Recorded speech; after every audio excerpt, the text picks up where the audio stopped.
Welcome to the Waiver Wire. Waiver Wire. Waiver Wire. Waiver Wire. Waiver Wire. Waiver Wire. What up? Welcome, everybody. Welcome to the Waiver Wire. My name's Josh. This is Dannon. This is where fantasy players become fantasy legends. Every week, you're going to be with us. We're going to talk about fantasy football. We're going to talk about conspiracy theories. We're going to talk about nonsense that's happened in our week. We're going to laugh. We're going to blow some smoke in the air.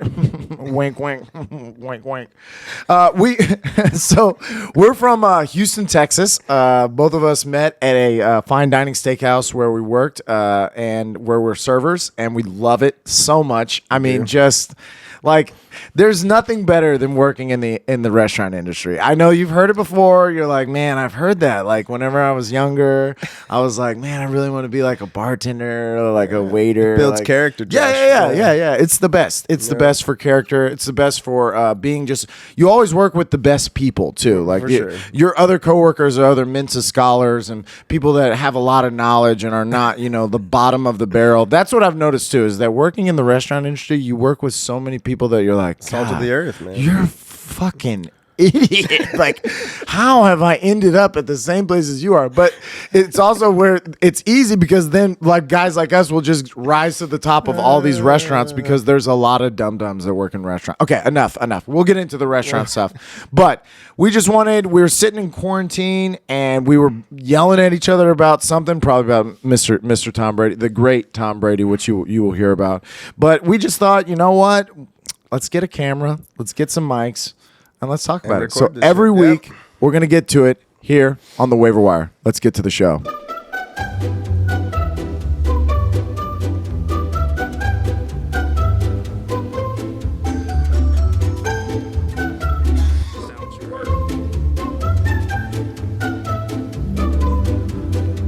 All right. So here we are. First one. The show. Yeah, first one. First Waiver Wire. We're supposed to do one last week, but somebody got that one someone messed that one up. Someone got the vid. Someone got the Rona. Someone to my left here got the Rona, and I don't give a shit. Me personally, I'm a Rona denier. I'm a anti-vaxxer. I'm a whatever you want to call. We're gonna start with the Corona. We're gonna start hard. We're gonna start with the virus. If you came to this podcast to be like, maybe they'll be safe and they'll talk about how you can be safe on Corona, that is not this show. That's not what I'm gonna say. Yeah, Take your mask off. If you're easily offended, you might want to try a different show. If you're easily offended, keep watching because it's gonna get dicey. I'm gonna say things that are inappropriate. Guarantee it. You can't cancel me because I don't care. There's nothing you can do to me. You're gonna cancel me from working at a restaurant? I doubt it. He'll stop saying it if you pay him. If you pay me. That also brought to you by DraftKings. I just want to bring that up right off the bat. We're into the show, not even 2 minutes, but we are brought to you by DraftKings. I'm going to keep manifesting that until it comes true because I believe that they will love this show and they will be like, you know what? These guys are speaking the truth about football. These other people are liars. The first truth I want to speak about is what I'm wearing here. Now, I am from Houston, Texas. I am a Houston Texans fan. Unfortunately, okay, let's be honest. All right, I'm also a realist. Am I supposed to? Okay, the Texans this year. I mean, what? I give them 3 wins, maybe. Yeah, I mean they're gonna win a couple, but they're gonna have a high. Who has our first round draft pick next year? Yeah, right. Miami. Miami's going to have a really good draft pick. And we're talking about giving Deshaun Watson to Miami. I'm like, wait, hold on. So they fuck us and they take all of our first round picks for Laramie Tunsil, which, I mean, it's not that I don't like Laramie Tunsil, but we've needed an offensive lineman forever. True. So it was good when he did it, but Bill O'Brien is a fucking moron. We needed him gone 5 years ago. He's an idiot. Deshaun when they gave him more power is when they should have fired him. But they're like, nah, man, you know what this guy needs? Yeah. You know what? More control over our organization. He doesn't understand how to call a fourth quarter of a game. He definitely seems to fucking really fall apart at the end of the game.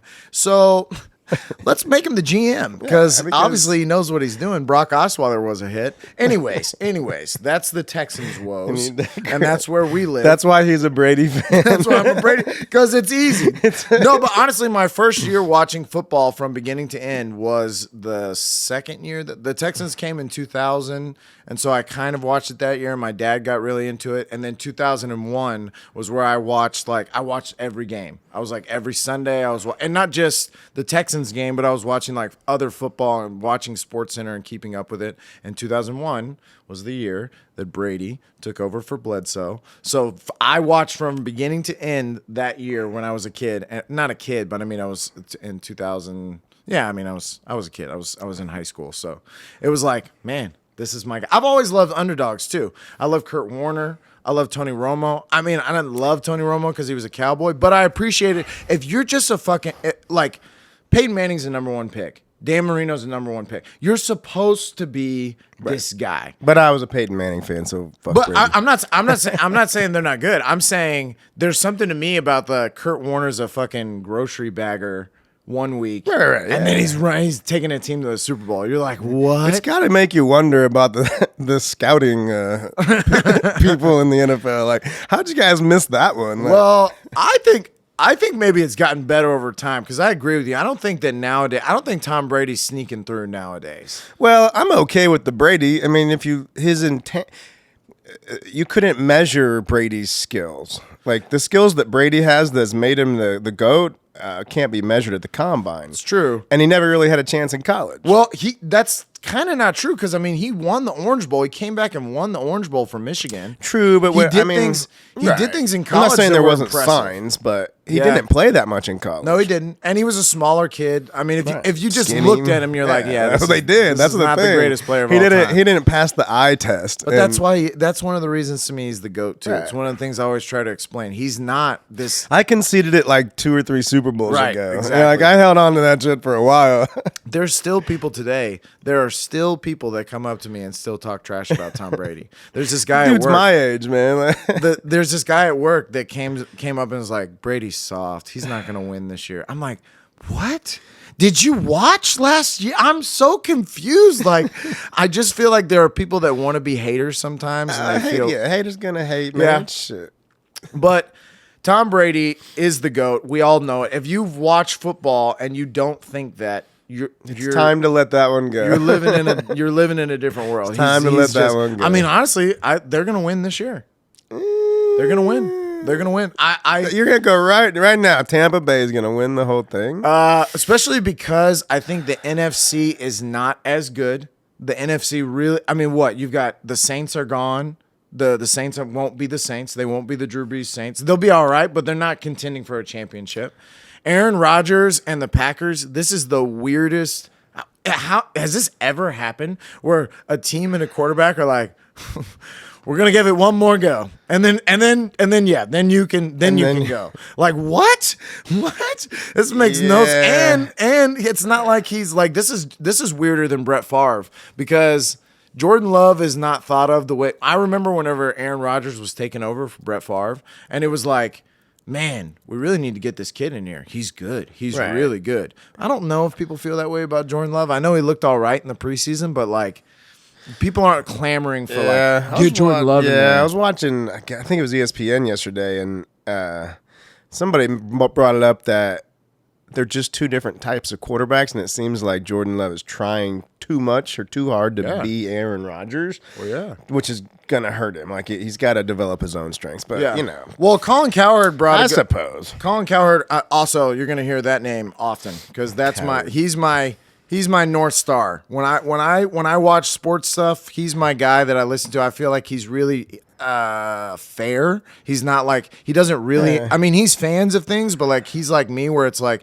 you kind of roll with what's if something amazing happens, he brings it up. So, but he brought up that Aaron Rodgers kind of does that with Brett Favre, if you think about it. Now, he has maybe a better arm, which is a crazy thing to say because Brett Favre had an amazing arm, but he sat behind Brett Favre and watched this gunslinger kind of just like Brett Favre he didn't give a shit. Right. Oh, have I thrown 6 picks in this game? I'm about to throw a 50 Triple yard bomb. coverage? I don't give a we'll do shit. that. Like I'm out here to play football put it because in this there. is fun. Like I love the you always hear. I love Brett Favre, and I love the little footage where you always hear him saying like, "Can you believe they pay us to play this?" Like he has so many clips of him saying it to like refs and other players where he's like, "Can you believe they pay us to play to come out here and play every football?" It's like he was just amazing. But he kind of learned. Aaron Rodgers kind of learned from Brett Favre, and maybe Jordan Love's doing the same thing where it's like he does have to live up to it. He can't. I suppose, but if he's not necessarily that style of a quarterback to No. where, I mean, like Aaron Rodgers is like freaky accurate, you Yeah. know, and maybe Jordan, that's not his strength. So if he's trying to be the same style of a Yeah. quarterback, that might be detrimental to his a good to his point. development. But I don't know. I mean, I don't know who's gonna beat Tampa Who's going to Bay. beat him in? Who's going to beat him in the NFC? I'm sitting here just trying don't to see it. think. Now the other thing is that there's You know, the Redskins, I think, will surprise some people. Yeah. And I think they should.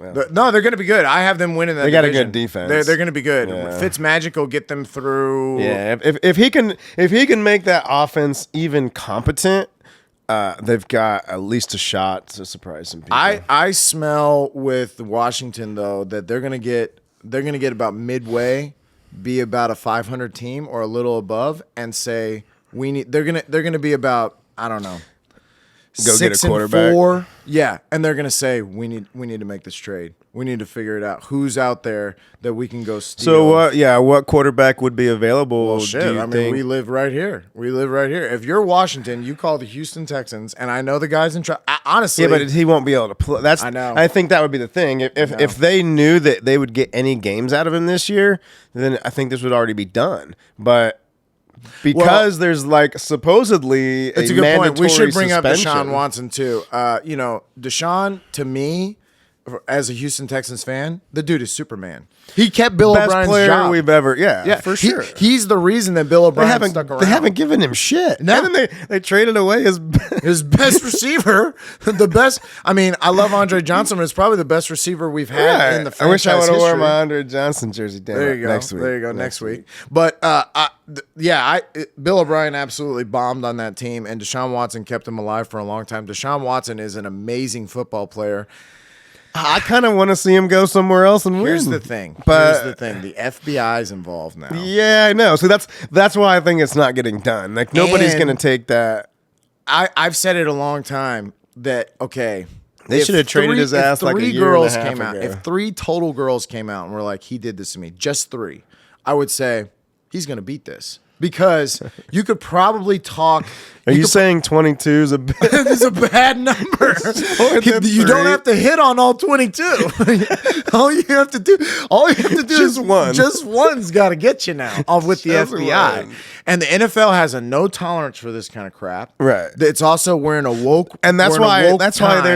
there's going to be a mandatory suspension, and I Yeah. don't think he plays this year. No. I mean nobody drafted him, right? No. Like, would you? I mean, No. would you draft?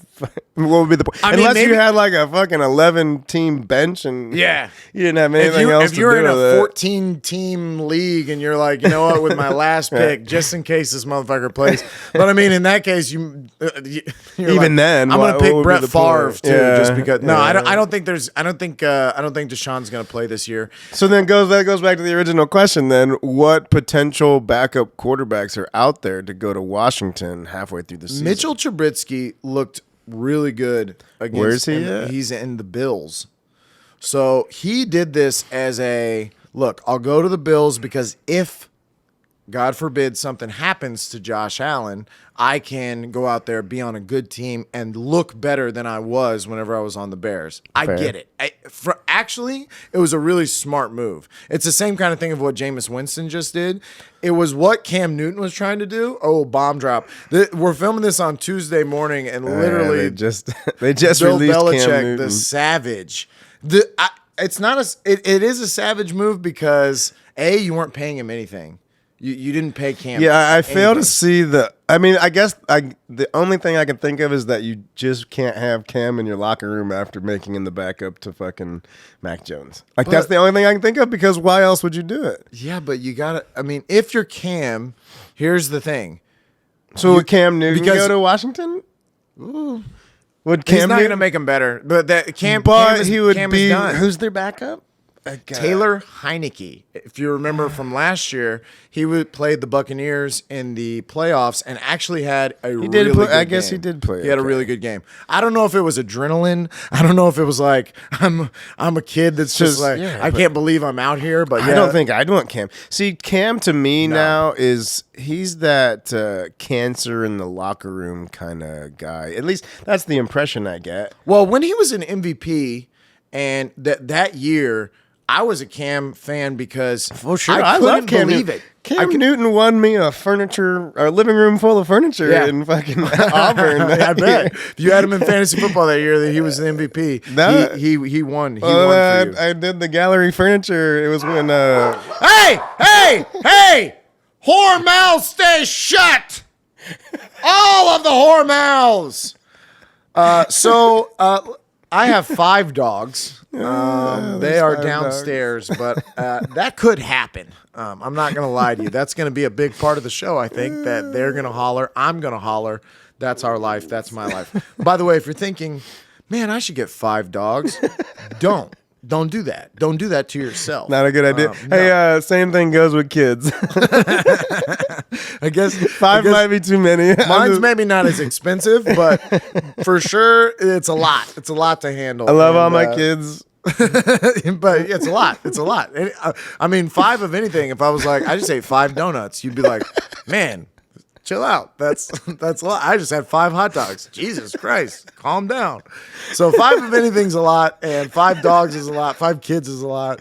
You know. Shit. But I think I forget what I was talking about. Cam Newton. Who could go to? No, but I want to go back to his MVP season because his MVP season, dude.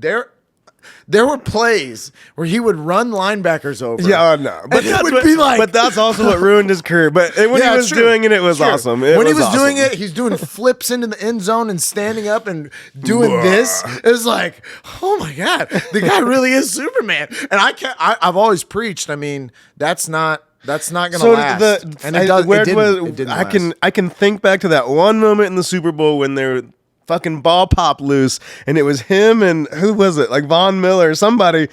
And it was a 50-50 ball, and he decided not to go diving on that motherfucker.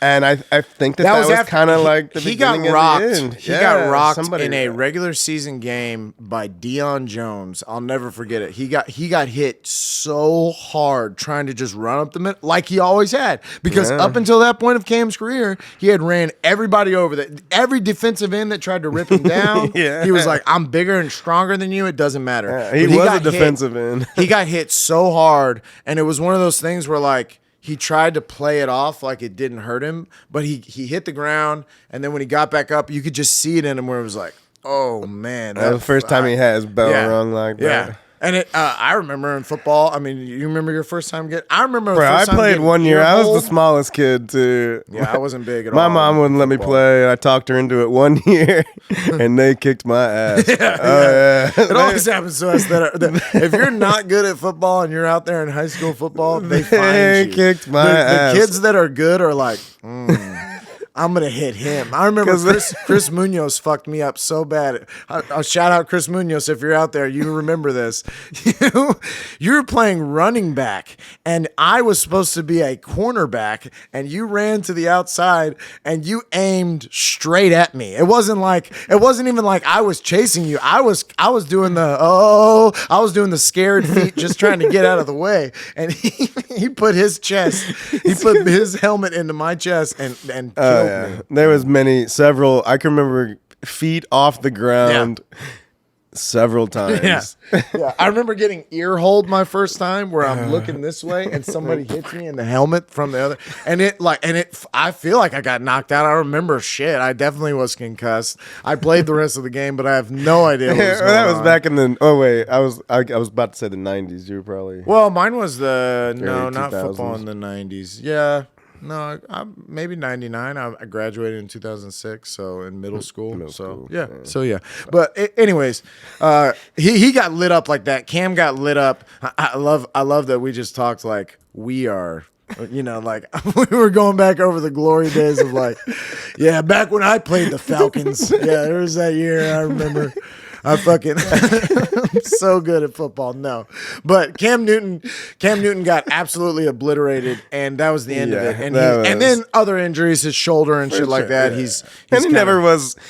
His athletic ability always made up for his inability to pass. Well, and I think that's what you're going to see with Lamar Jackson here shortly too. I was just about to say that's why I'm out on the Ravens. That's why I'm out on that. I mean, listen, I think that Lamar Jackson, though, in all fairness, if you drafted him, that he is one of those guys that's going to have a couple 50-point games, and he's going to win you a couple weeks. Yeah. I think that his consistency might be. I don't know about 50-point games anymore. I think the NFL has figured it out. Yeah, but you gotta believe that the Ravens can adjust too. Maybe if they play a bad team, I'll give you if they play a bad team. However, you're right. In their own division, he's gonna win you He's gonna win a couple weeks for some people. I don't know, man. Like when I was doing my predictions, thinking about we're gonna talk about here in a little bit. We're gonna bring up the glorious whiteboard. We're actually gonna talk about fantasy football. Maybe we'll get to it at some point. This is the waiver wire brought to you by DraftKings. The Ravens, their division is weird because I think the Steelers are gonna be good. And B, I think the Browns are going to be better. Yeah, but the Steelers do this. Regular season good. I'm not saying the Steelers are going to win a Super Bowl. I'm saying regular season, they always string out some wins. Oh, yeah. They're going to definitely be in the mix. I think Cincinnati's probably the only one that's not. Yeah, we'll see. Cincinnati's going to be but that's why. I think that they could beat the Ravens. Because their defense is scrappy, and what they are is the thing about Lamar Jackson is I'm like this with all quarterbacks. You got to have a fastball. You got to be able to, when it's time, you got to put some mustard on it, and you got to be able to throw reach back for a little bit more. And he doesn't have that. His arm strength is just not there. It's kind of what I feel about Dak Prescott, too. I don't think Dak has the fastball. I think Kyler Murray has a fastball, but I think he's on the bubble. I'm just waiting for him to get destroyed. He's so every time small. I watch him play, I'm like, oh my god. Well, the thing about a running quarterback or anybody that tries to extend the play the way they do, it's gonna happen. He's gonna get lit up. And, man, Mahomes he just reminds me. At least he's not. See, RG, and this is what the difference between him and RG3 was, is that RG3 in his head was Cam Newton, and he thought he could run those dudes over. Yeah, he did, and he couldn't. He did. Even later in his career, when it was like, no, bro, that's not you anymore. When he was on the Ravens or whatever. Did you watch that the second preseason game in the Jaguars and fucking Trevor Lawrence took off down the sidelines, and you're like, what the fuck are you doing? And if you didn't see, oh man, go back and look at that sometime. Like, I drafted Trevor Lawrence. Yeah, but in a preseason game, literally takes out. You could just see him. He helicoptered and shit. He's a weird one because he's a little bigger. So yeah, but the bigger one. No, you're right. You're right. And you know what? Listen, as I'm wearing this jersey, there's only one way that you play to your 44. There's only one way. Yeah. And it's 1, 2, 3, boom. And especially if you're Trevor Lawrence and you have his skill set throwing the ball. Yeah. Why in the fuck would you do anything other than learn how to maneuver in the pocket? But he had room to get out of bounds. That was I like the mentality, hey, I can, but you also, that means you gotta, it means maybe he's not that smart. Maybe not. Maybe not. I mean, listen, Trevor Lawrence. Sometimes your balls can't outrule your You're on a bad team. You're on a bad team, so I'm afraid for their fucking offense. You can tell me Zack Wilson is the next Patrick Mahomes all you want. He plays for the fucking Jets. They're gonna suck. They're gonna surprise some people because I think that I like that coach. He was from the Robert Salah. Yeah, he's good. And I'm with you that I think they'll be a better team. They're not. I mean, I picked Corey Davis for a reason. I mean, I strategically. Right, but that's one of the reasons I picked Corey Davis is because if Wilson's even a little bit as good as he was in preseason, his number one target's going to catch some balls. I mean, and Corey Davis was good in Tennessee. It's a good pick. It's a good. He's a number one receiver on a team that's going to be behind throwing a lot. You would think, right? Yeah. I mean, yeah. So maybe we should get into it. Let's talk about. We did a fantasy football draft yesterday. My fantasy football draft for we're doing it for where I work, where I have a whole bunch of coworkers that are working with me, but I included Mr. Debo to my left. And I mean, it's a 10-team league. So I kind of feel like we all did good. I mean, it's how it every always 10 looks, team right? league, your team looks good. Yeah, It just everybody's does. team looks You're good. like, It's like, his looks crushed good. it. His looks good. It is funny. I want to mention to start off that in this league that we're going to talk about a lot, there are 2 foreigners in this league that are one from North Macedonia. Okay. Which one's that? North Macedonia. What team is it? Alexander. Okay. Alex. He was the first pick. He was Gotcha. He was the wild card because I knew he has been watching football since he's been here.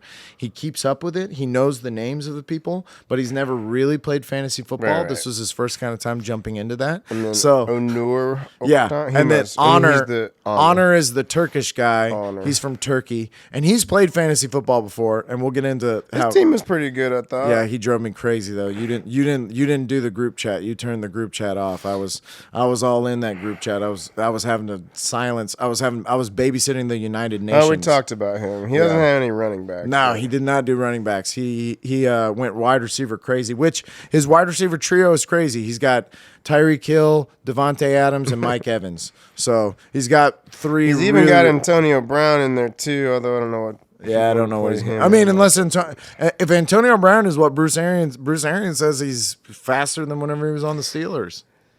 He said that he looks 3 he years looks like that ago, old he dude. was arguably the number 1 pick. Yeah. I mean, like, you wouldn't be thought of as crazy to take Antonio Brown people as did the it. number 1 People did overall it. pick. People when- did it. Yeah. No, it's, Maybe 4 years it's ago, scary. huh? That's another reason that I'm saying the Buccaneers are going to win. If barring injury, Barring okay? him, yeah, barring him freaking out and like, yeah, but again, he's expendable. He's expendable. right. But now, is he still living with Tom Brady? No, I'm sure he's got a house. I don't know. Maybe in Tom's basement. he's just sleeping at Like, the foot of just the bed. Make sure he takes his medication. That's all I want you to do. Tom's just waking him up. Everyone, how we doing, baby you- boy? he's rubbing How's it his going? back. How you feeling? You okay? Who's the goat? Yeah. You are Tom. Oh yeah, that's right. Oh, I mean, man. who's the? But no, so we did our draft. I drafted 3. I was 5th. Dannon was 5th.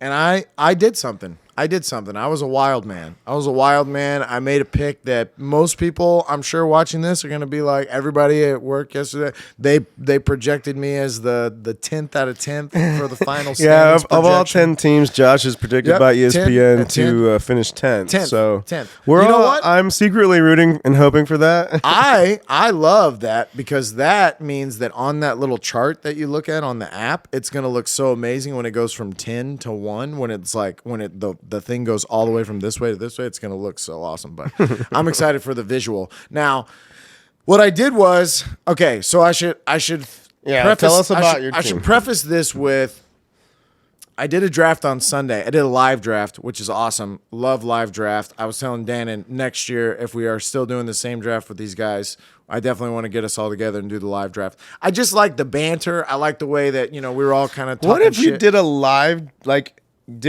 draft, but instead of the stupid board with the stickers, you did on your phone so that you could still time everybody?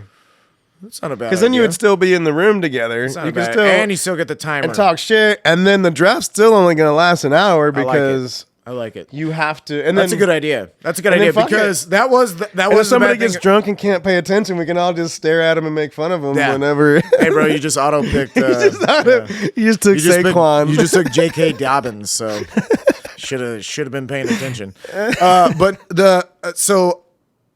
what was it? Oh, the live draft. So the live draft, you're absolutely right. It took 5 hours, but it was fun. And going and picking the stickers was fun. I do like the stickers. I do like the There board. is something about the stage Yeah. of like where you "Ooh, walk up, you slap Nobody it down, knows.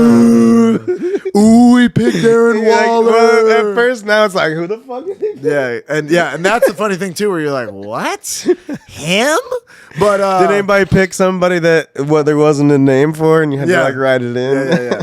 So I picked 11th out of 12 in the live draft. So in the 11th pick, I took Najee Harris.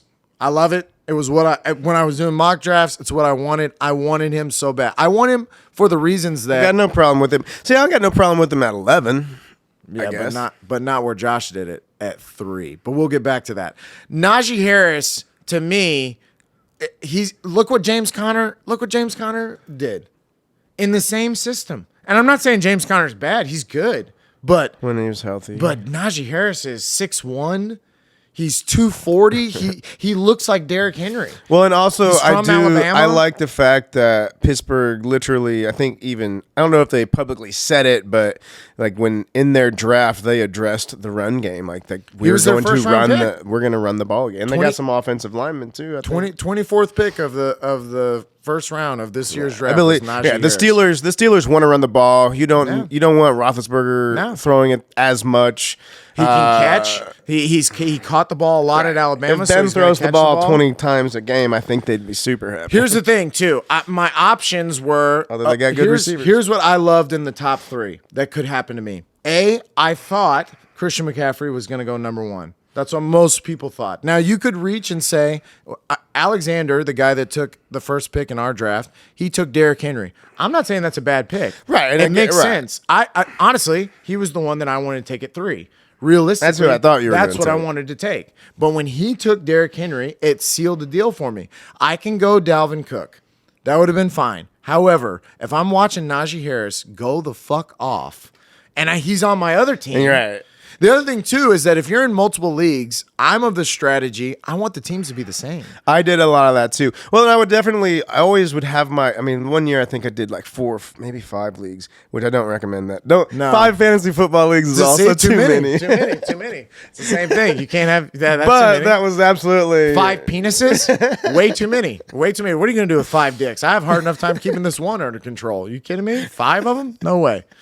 But yeah, to pick a similar team. Yeah, because if you win, then the only drawback to that would be if the team you picked sucks. Well, then okay, then you have 2 sucky teams. That's the win or lose mentality, right? Like if I'm gonna go out, all right, then this year's a wash, and I lost on all of them, or my team's killer. And I'm going to win on all of them. And that's happened to me, too, in the past, where I've picked a team, I've kept them all similar, and I'm like, man, in all of these, I'm deep in the playoffs, or I'm winning. So you believe in Najee Harris. Najee. I'm going to get That's your guy. I'm gonna get his name tattooed right above my heart. You did have Todd Gurley that year. Todd Gurley went off. He basically won it for Todd Gurley, and that was Todd Gurley has won it for me. That was the first year I had we Derrick met. Henry last year. And I won. And Derrick Henry was great. I won because of Josh Allen, though. Let's be fucking real. But also, see, the thing is that we also play in a PPR league, meaning you get a point per every reception.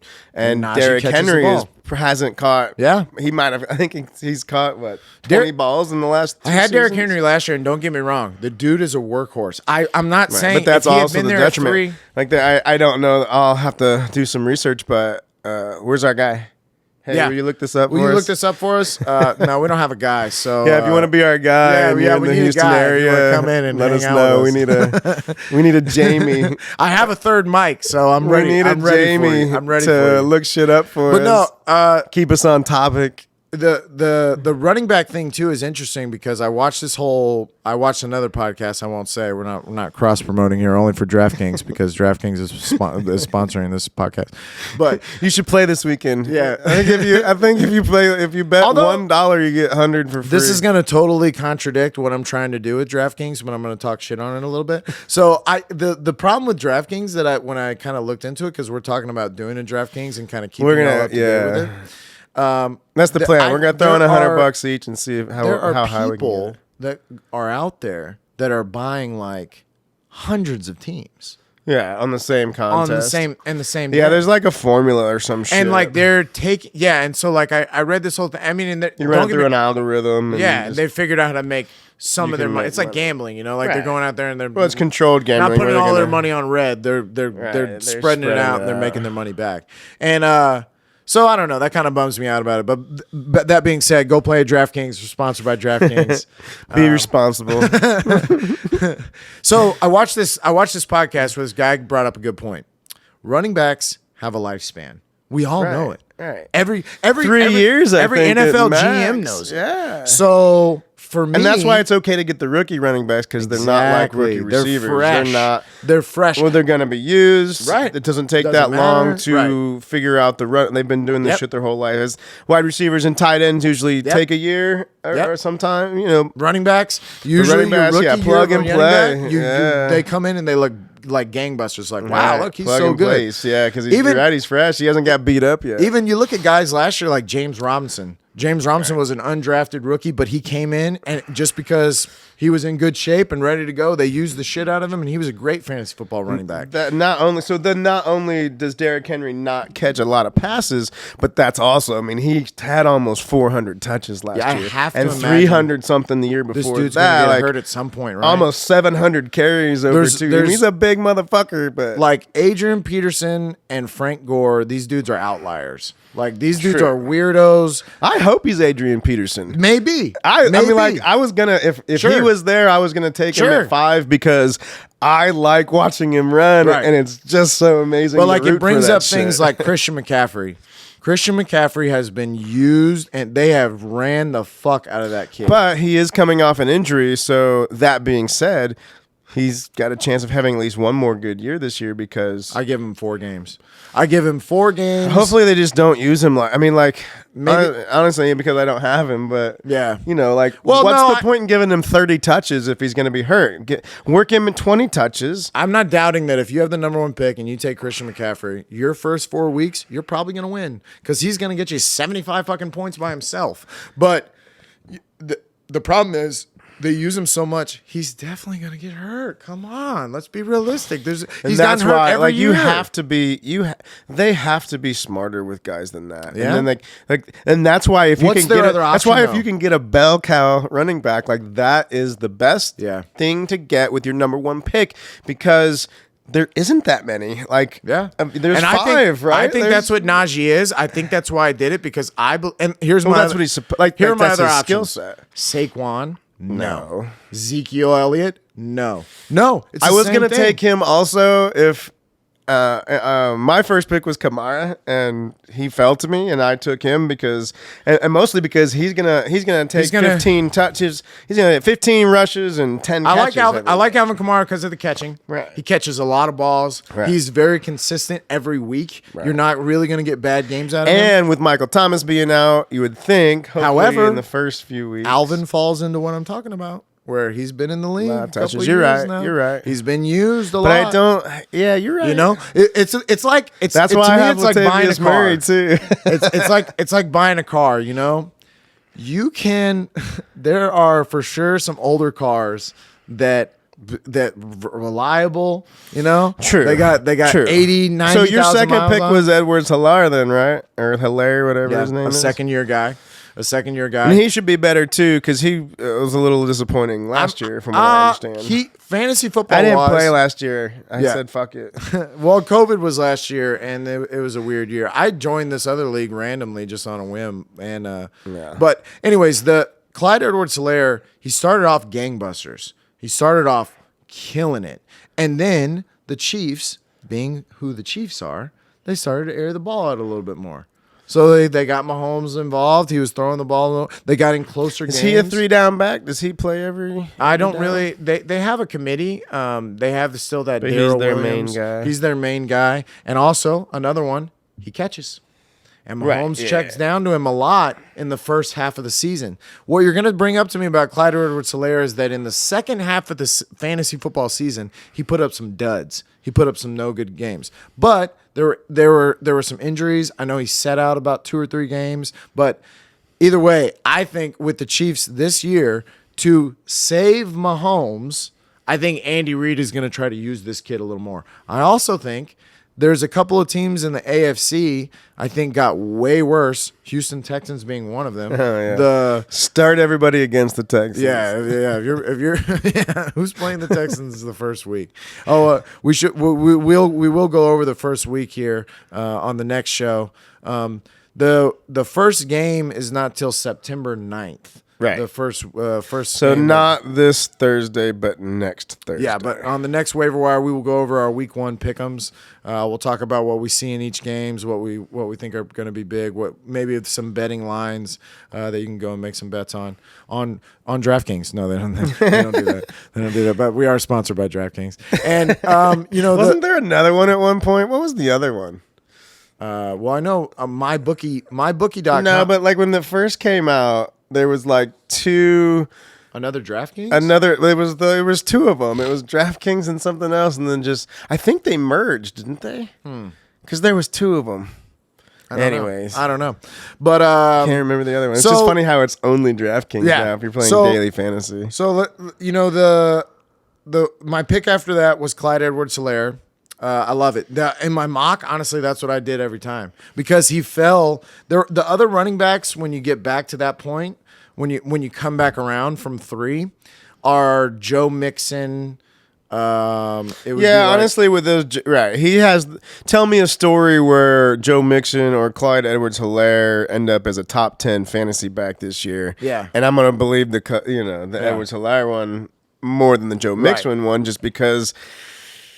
Joe Mixon's another one. Right? He's a used car. It's just. Can he stay healthy? First of all, also is their offensive line any on the good? Bengals? Yeah, it's like I don't know what to expect out of the Bengals. And if you pick Joe Mixon with your second pick, I'm not going to say it was a bad pick. We're just all hoping. I mean, like it's kind of like with. I hope Saquon Barkley goes off and has a great year and ends up as a top. Pick? No. I wasn't. I'm not. I wasn't touching any of the Giants. Who was your second pick? Nick Chubb. No, I like that. So it was Nick Chubb. I actually thought about that at 11. Antonio Gibson, and the same thing. Like that's what I kept going back to when I was between two guys. I'm like, tell me a story where this guy ends up here, and tell me a story where this guy. Nick Chubb's gonna have a good year. And Nick Chubb is on a team that wants to run the ball, that has a good offensive line, that has a good defense. Their game script should be very well run the ball. And honestly, with Kareem Hunt there, that doesn't really take away because when they play together, I think it was. When Nick Chubb got hurt last year for a couple games, Kareem Hunt didn't really have much higher of an output. Yeah. But together, they're like Nick Chubb, fantasy wise, he was good last year. He was really I'm thinking running back 2. I want consistency. Tell me someone that's going to be more consistent than Nick Chubb. Well, that goes to a strategy. We can talk about strategy a little bit. Obviously, me and you did it. I am a firm believer in running back. It's got to be what you do. Well, I tried it both ways, and I just like the team, especially the way the running backs were being drafted this year. And like we talked about earlier, there are so few running backs that get most of the touches in nowadays. Yeah. That again, there's like 10 of them. Yeah. Right, and I wanted to get 2 of those guys. Yeah. And I think Najee is in that 10. I think Clyde Edwards-Helaire maybe is not, but I believe that I got a Chiefs member, and that's big in fantasy football. Right, everybody should go after at least one Chiefs. I tried to again when I'm between 2 players, and obviously, and we'll talk about that later too, but. How good's the offense? Yeah. How many points are they going to score? And sometimes maybe on a bad team, like you're talking about Corey Davis. I get it with Corey Davis that, on a bad team, you're going to be playing from behind. Right. But you're going to get a lot of trash yards. So it's maybe not sometimes about he's the number 1 target on that team. Right. Like I'm not looking for the second, receiver on the Jets, whoever that is. I don't even know who it is. Well, they have a couple. Jamison Crowder, Jamison Crowder, and they have. He'd be their slot guy. Yeah. But so then I went. Then it came back around to me. Oh yeah, this is where we both. I was gonna be mad. I was gonna be mad either way. Oh, Darren Waller. We all love Waller the baller. Yeah, Darren Waller. To me, obviously Travis Kelce is. Yeah, but if anybody's gonna overtake Kelce, it's gonna be Darren Waller. Yeah, you're right. And he also gets so much. Kittle. It's not so much of the target percentage. I think it was like 28% target share as a fucking tight end. Like the only other tight end I think. Shut the whore mouths. None of that. I think the only tight end that was targeted more last year as far as target percentage was Logan Thomas from the Redskins. Which is a good tight end. I wanted Logan Thomas. He was who I was gonna. I wanted Logan Thomas too, but I took Terry McLaurin, and I didn't think about it at the time, and so I was like, well, Terry McLaurin's a great pick. I wanted Terry McLaurin, but I didn't want. I do like to like. I don't want too many players from the same team. Shut the whore mouth! I definitely didn't want 2 starters from the same Stop team. it! You know what I'm saying? No, absolutely. You don't want more than I messed up. I did Claypool and Najee Harris, so I am a little Steeler heavy. But that's a running back receiver. True. I'm okay with that as opposed to tight end and receiver. Then I got two guys in this passing that are attack. both catching, yeah. And Yeah. I'm relying too much Yes, on one yes. team, and I But- didn't want that much percentage of one passing attack, especially Washington's passing attack. So, and Hawkinson was there for me at tight end. I think Washington's going to be good, though. I think so too. And Fitzmagic throws I was that gonna rock. do it. He does it. Either if Hawkinson got taken, I was going to take Logan Thomas. That was kind of my target after Waller. But Hawkinson was there. He's a pretty solid pick. Third year, fourth year. It's just the Lions. I know. The but Lions make me weary. They could go fucking 0-17. Like that's true. But they're again, bad. it's the same thing with what's his name, Williams, that I took later. I will say this for Hawkinson. Who's a receiver on the Detroit Lions? He's their number one Of course he pass is. option. They don't have another one. I took it. I honestly don't even know if they have receivers. Williams. What's his name? I took him. Tyrell Williams? Tyrell You Williams. took two Lions? Yeah. You're a But I took psychopath. Tyrell Williams with he was my He was the last third pick? to last He pick. better have been. Because if you took him Well, high, again, so it ain't gonna he is happen. their number one receiver I on a guess. team that's going to be behind. I mean, lot. they got Jared Goff. I mean, Jared Goff fed fucking Cooper Kupp and Woods, true. and It's not like they didn't get a quarterback. They still have a viable quarterback. they're going to be throwing, and somebody's going to catch that shit. So Watch Jared Goff just goes off and makes me look like a fool. The I Lions took him are because first I'm like, place in the okay, so NFC. like again, like that's the same reason I took Corey Davis was because he's the number one option on a shitty team that might be behind. So I'm telling myself a story when I'm deciding between, especially those late guys. Yeah. Because I mean, if you pick somebody and you can tell me a story and a reason why you picked it and you put some thought behind it, I'm cool. But if you look at some of these teams and some of these benches, you're just like, ESPN told you to take that. Somebody, it looks like some of these picks they just put it on auto draft at the end and got bored. And the end you can win your fucking league. Absolutely. At You the can end win of at your the end. drafts. You can absolutely win. My last pick, Jacoby Myers, I mean, he's what you're saying. He's the number one receiver on the Patriots. Right. That I don't even think they're going to be a bad team now. I mean, Mac Jones will be serviceable. Right. And I think I am so much higher on any Patriots offensive player, especially a pass catcher, with Mac Jones as a quarterback. Yeah. I mean, and I picked Mac Jones with my next to last pick in the other draft, in the live draft. It was a reach. I don't know if Mac Jones is going to be worth a shit, but I think not. that some of his offensive players. Maybe not. However, I think I just don't think Belichick's going to put him in a situation where he's throwing enough and going to have enough volume. Here's the problem. To be a viable fantasy quarterback. They lose to the Bills twice. They lose to the Dolphins at least once. If you're right about the Jets and they are scrappy, then I'm going to maybe split that with them. So already in your own division, you've got 4, maybe 5 losses. That's weird. I didn't even think about it. That division's actually not that bad. No, it's not. I mean, the Bills are going to win it easily. I think Miami might be the worst team in that division. Really? No, I think Miami will bounce back. Miami's going to have a good year. Well, if Tua stays healthy. Tua's got to stay healthy. Because if he's out there kind of limping around or not. I sure would like to see Jalen Waddle pull off some of them fucking big ass. Did you take Jalen Waddle? That's right, Did you? I did. He was one of my guys I was looking at towards the end, just because again, like. No, I didn't take him towards the end either. I reached for him. He was. Oh, that's why I he was, wouldn't take yeah, him. he was one of my guys that I'm looking at to say, okay, And like Ruggs. Devontae Parker's their number one. And Will Fuller's going to come back from suspension after 4 games. Yeah, but he'll get hurt. He'll pull a That's hammy. true. He'll be out for. But at least for if at least for anybody's one gonna game. get hurt this year, it'll be Will Fuller. That's true. That's a good bet. If you're taking side bets, that's a solid bet. If you want to bet on someone having a fucking Will Fuller injury, will miss Will one Fuller game will from injury, one game. He at might least. play one game.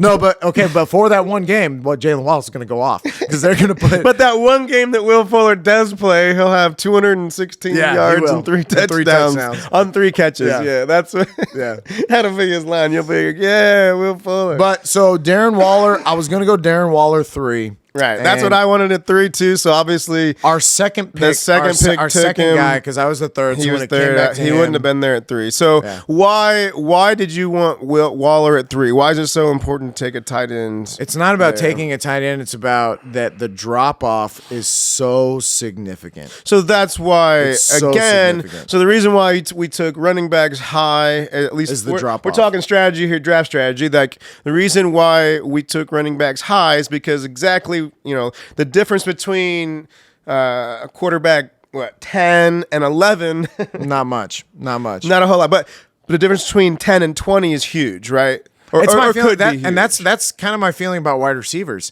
I can find receivers. Right, later. receiver is so deep. So then the same thing with tight ends then, because you've got the difference, there's a big gap between the top tight end and the 10th tight end. Yeah, dude, there's a difference between huge gap. No. There's a Between, difference like, between 5 the 5th and 10, and the yeah. 6th. Right, the right. 5th and the 6th are okay. In So my here we opinion, got in my Kelce, opinion, Travis Kelce, Waller, Darren Waller, Kittle, George Kittle. if he stays healthy. I'm gonna say Kyle Pitts because we don't know, but I think he's gonna be good. He looks He's like in a there, but I would monster. probably put Kyle Pitts at 6 just because he's a rookie. Well, you're gonna say Mark Andrews. People are gonna tell you Mark Andrews, I don't see it. Hockenson. No, he's not 5. Logan Thomas. If you're talking about last year's top tight ends, You just want Hawkinson to be. he was the this. 4th highest. I would include him in. He Here's was my not. thing. He was tight end 4 last year. Here's my thing. The drop off goes. It goes. Travis Kelce. He scored 175 points. I'm not doubting. I'm not doubting that some of these. I mean, Logan Thomas was good too. However, I'm talking about in your gut when you're drafting him. You know what I mean? And you're like, oh, I'm gonna take this guy. Like you didn't take him high either. I took him in the 6th round. That's not that high. That makes sense. That's when we all started pulling triggers on tight ends. I had to do that too. I had to get because they went so I absolutely fast. want Hockenson, but I think that he was. Well, okay, but I don't know. I don't even know how to pull that. shit. We'll The find drop out. off from Darren We'll Waller find to out. George Kittle, I see that too. Me too, and that's it's not why like George Kittle. George Kittle's going to be good. George Kittle stayed healthy and the quarterback hurt. plays well. but that team He that team is can iffy. be, but I wasn't. Instead of taking Kittle in the 3rd, I was much happier getting Logan Thomas or Hockenson in the 6th. Yeah. I knew that I had to get one of those top guys, so I'll throw the way that ESPN had him ranked: Kelce, Waller, Kittle, Andrews, Hockenson, Kyle Pitts, and Logan Thomas. Logan I think Thomas. in the top 80-ish picks. Of all the things, so of those 7 guys, I was comfortable taking one of those 7. Yeah. right. And then anything after that, you're just guessing. Yep, absolutely, and that's what happened to me. Now, what happened And is, then my after guys got fucking taken. Kelsey and Waller, Right, after some of Kelce- those guys you might You're be like, guessing on those too. Like yeah. you're happier than having the guys in I'm the out on the Noah Fants and Ravens. shit. I'm out on the Ravens. I just don't. I honestly, I think. But if he's gonna throw to anybody, he'll throw to fucking Andrews. yeah, but honestly, I think that we see an injury, and I don't. I hate to say Yeah, that, but you can't go. I mean, I suppose you could weigh that in a little bit, but I try to like leave injury. no, out I of hear it. you, and it's why with a lot of these running backs, it's not what I base my pick on. Like, I'm not saying I think Derrick Henry's going to get injured, but I was like, he's out. He's out. He's out. This is just me now. No, he's getting some water, and I think injury. You're right. You can't draft that way. However, He's kicking in. oh yeah, we got some Somebody, some magic cookies that Mr. Debo made. He is a master of it. He is an absolute master. I am a part of this couch, and I have felt it for a while. I don't even know how long we've been doing this, but I am absolutely a part of this couch. This pillow is my arm. And, We're gonna look back over this be like, tape and be like, God, what the fuck? what were we even saying?" you guys talking about?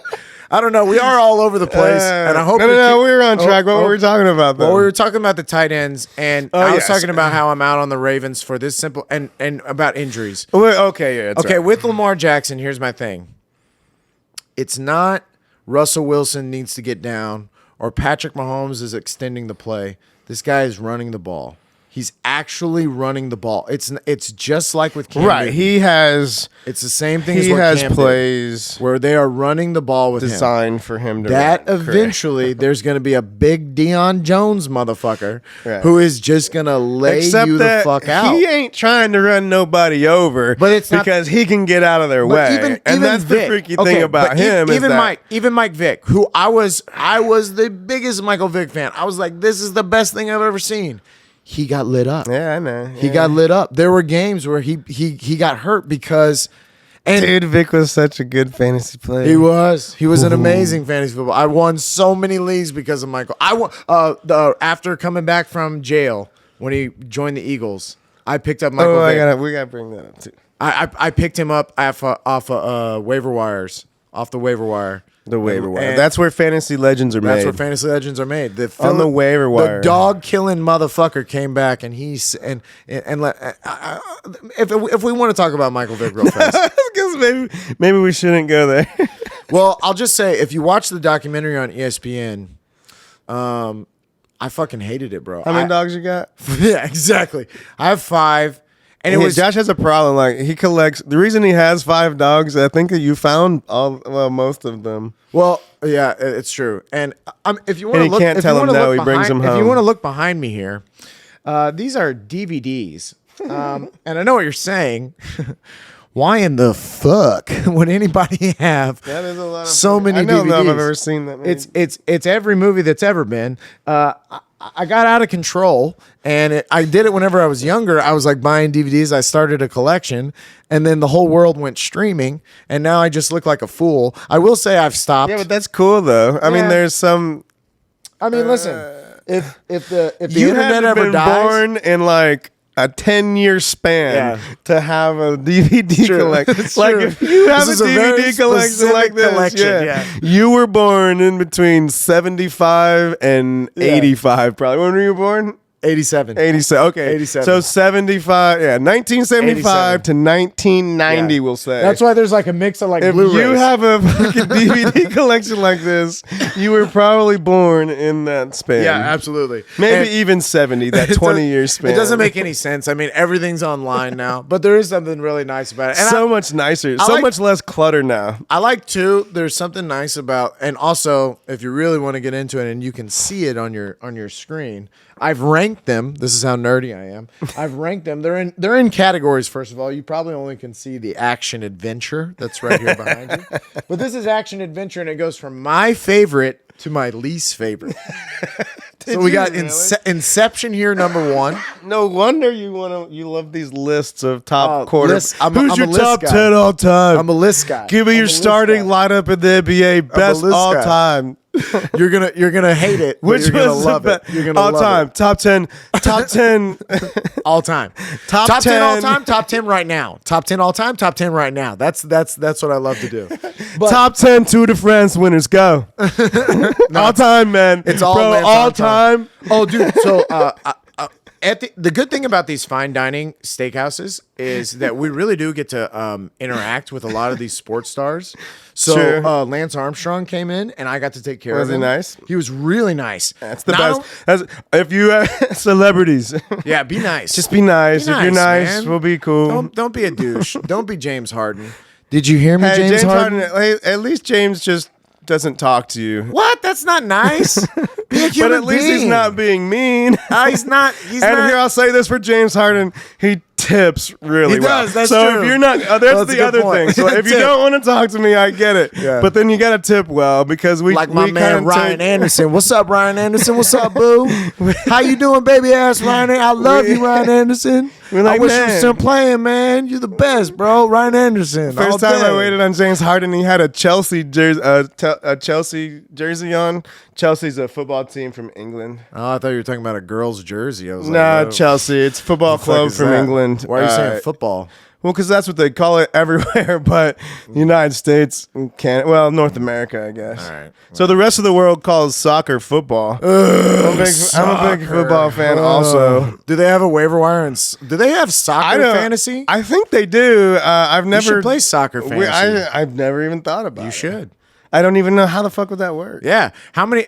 Maybe if they gave you negative points for turnovers, man, you wouldn't have a game because every single soccer player would have 86 turnovers because that's the entire pretty game. difficult. Oh, turnover. Oh, turnover. Oh, turnover. Oh, turnover. Oh, turnover. Oh, turn. Oh, God. Oh, and it's Anyhow, and he kicked it to the other side of the fucking field. So he has a Chelsea jersey on, and I'm just learning soccer. I love soccer. Right? I love soccer so much. I said, "Hey, nice.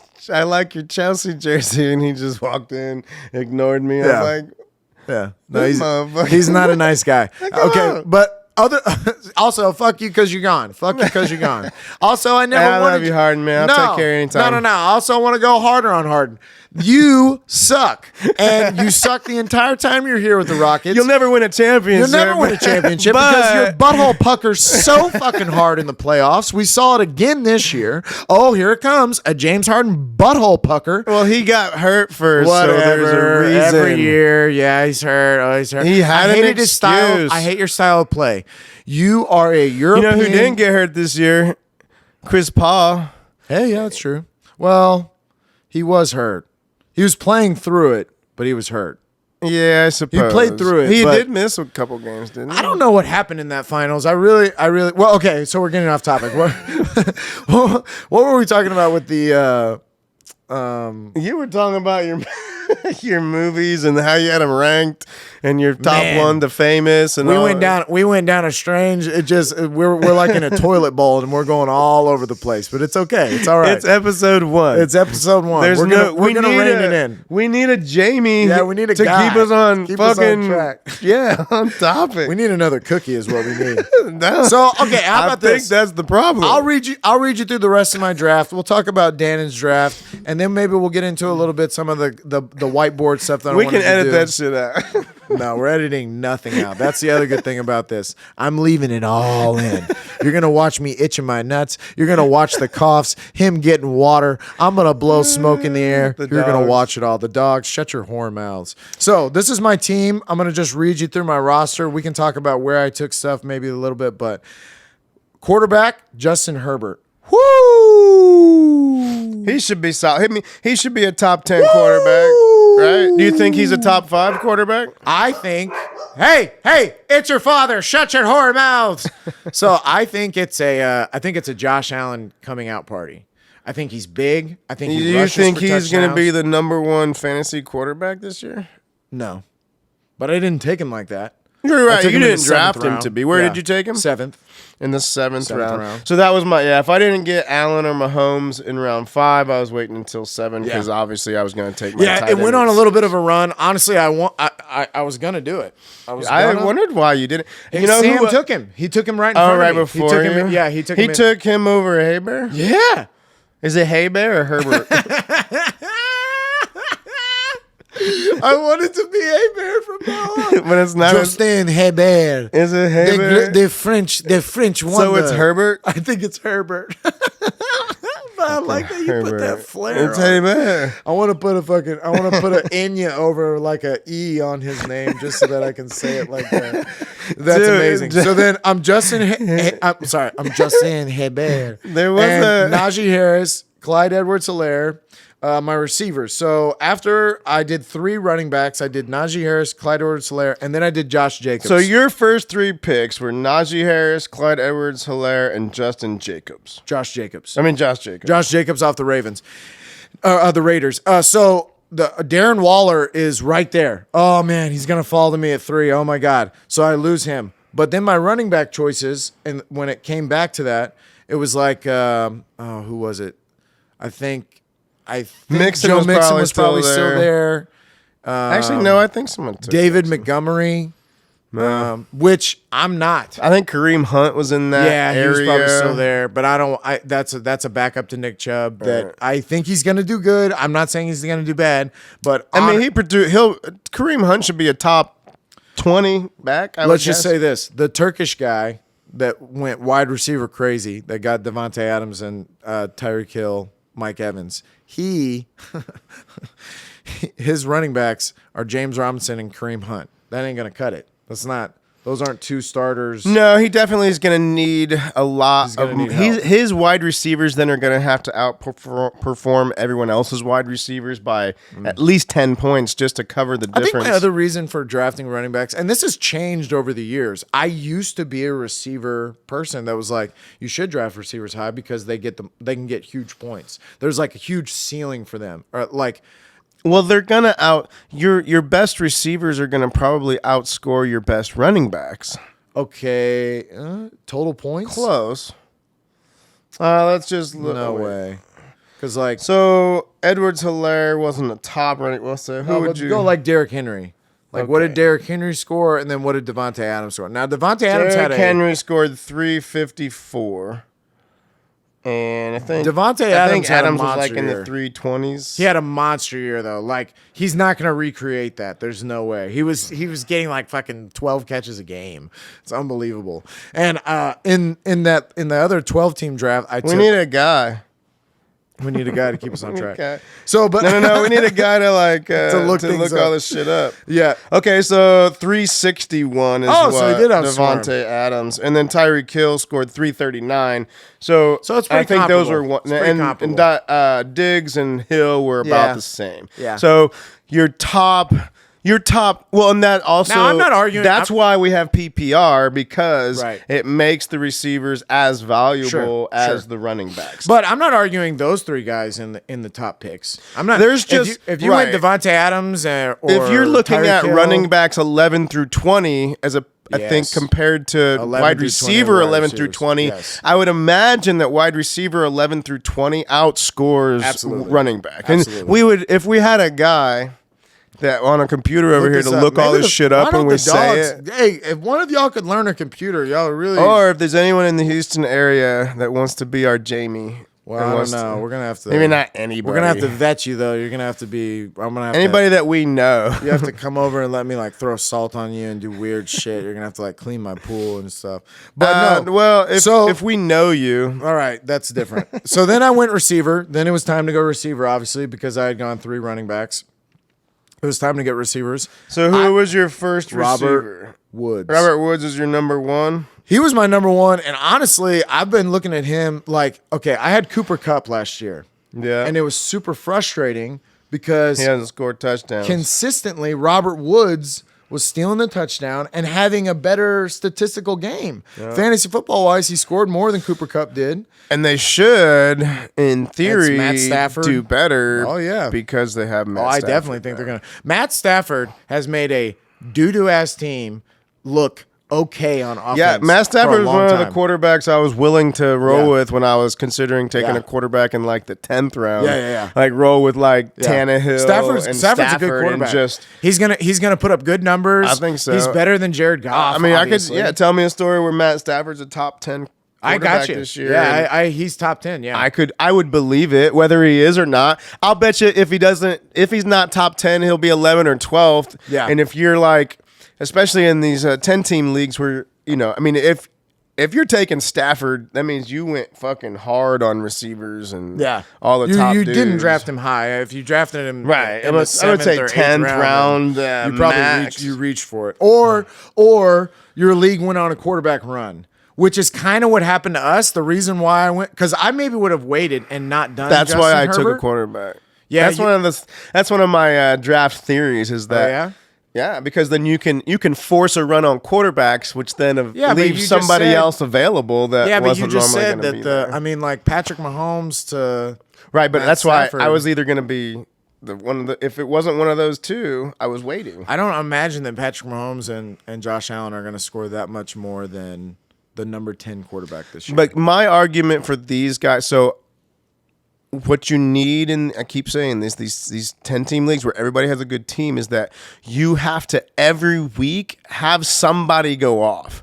Like you need at least one of your guys to like fucking get 40 points, right? And I tried to draft at least 3 different people that could do that for me, and I could make that argument for Josh Allen. So how many times every year does somebody win a week? A matchup some week because Josh Allen won me $700. somebody went off. Oh, right. sweet Josh Allen.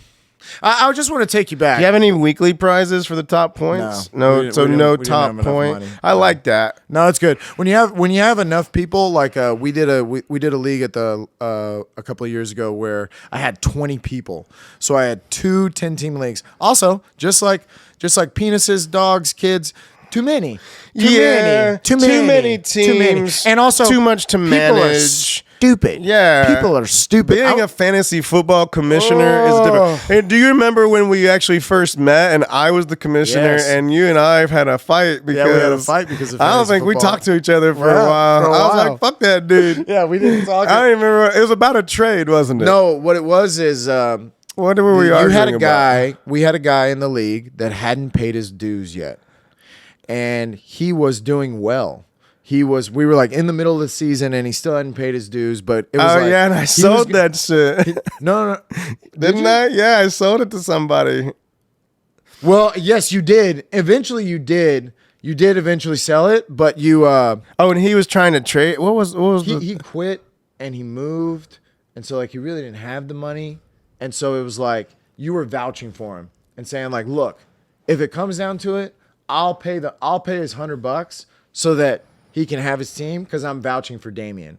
And I was like, no, fuck that. But he's gonna make it into the fucking playoffs, and then he's gonna win money. And you were like, yeah, dude, that's how this works. Like we said, we as a group, we're gonna play fantasy football together, and then if one of us wins, it is what it is. If Damian wins, he deserves to win because he picked this team, and this is a good team. He's going to make the playoffs. And I was mad because I was also going to make the playoffs, and I was like, no, I don't want to lose. He's got a good team. So then, normally what I would do is that I want the money before the draft. So that's the way it's always supposed to be, because if you don't get it before the draft, then there's a chance you ain't getting it. Yeah, that's true. And so that was my rule. And then he didn't pay. Which honestly, I think this is what happened because I kept telling Damian, hey, you have until this week to because he got mad at me because I sold that shit.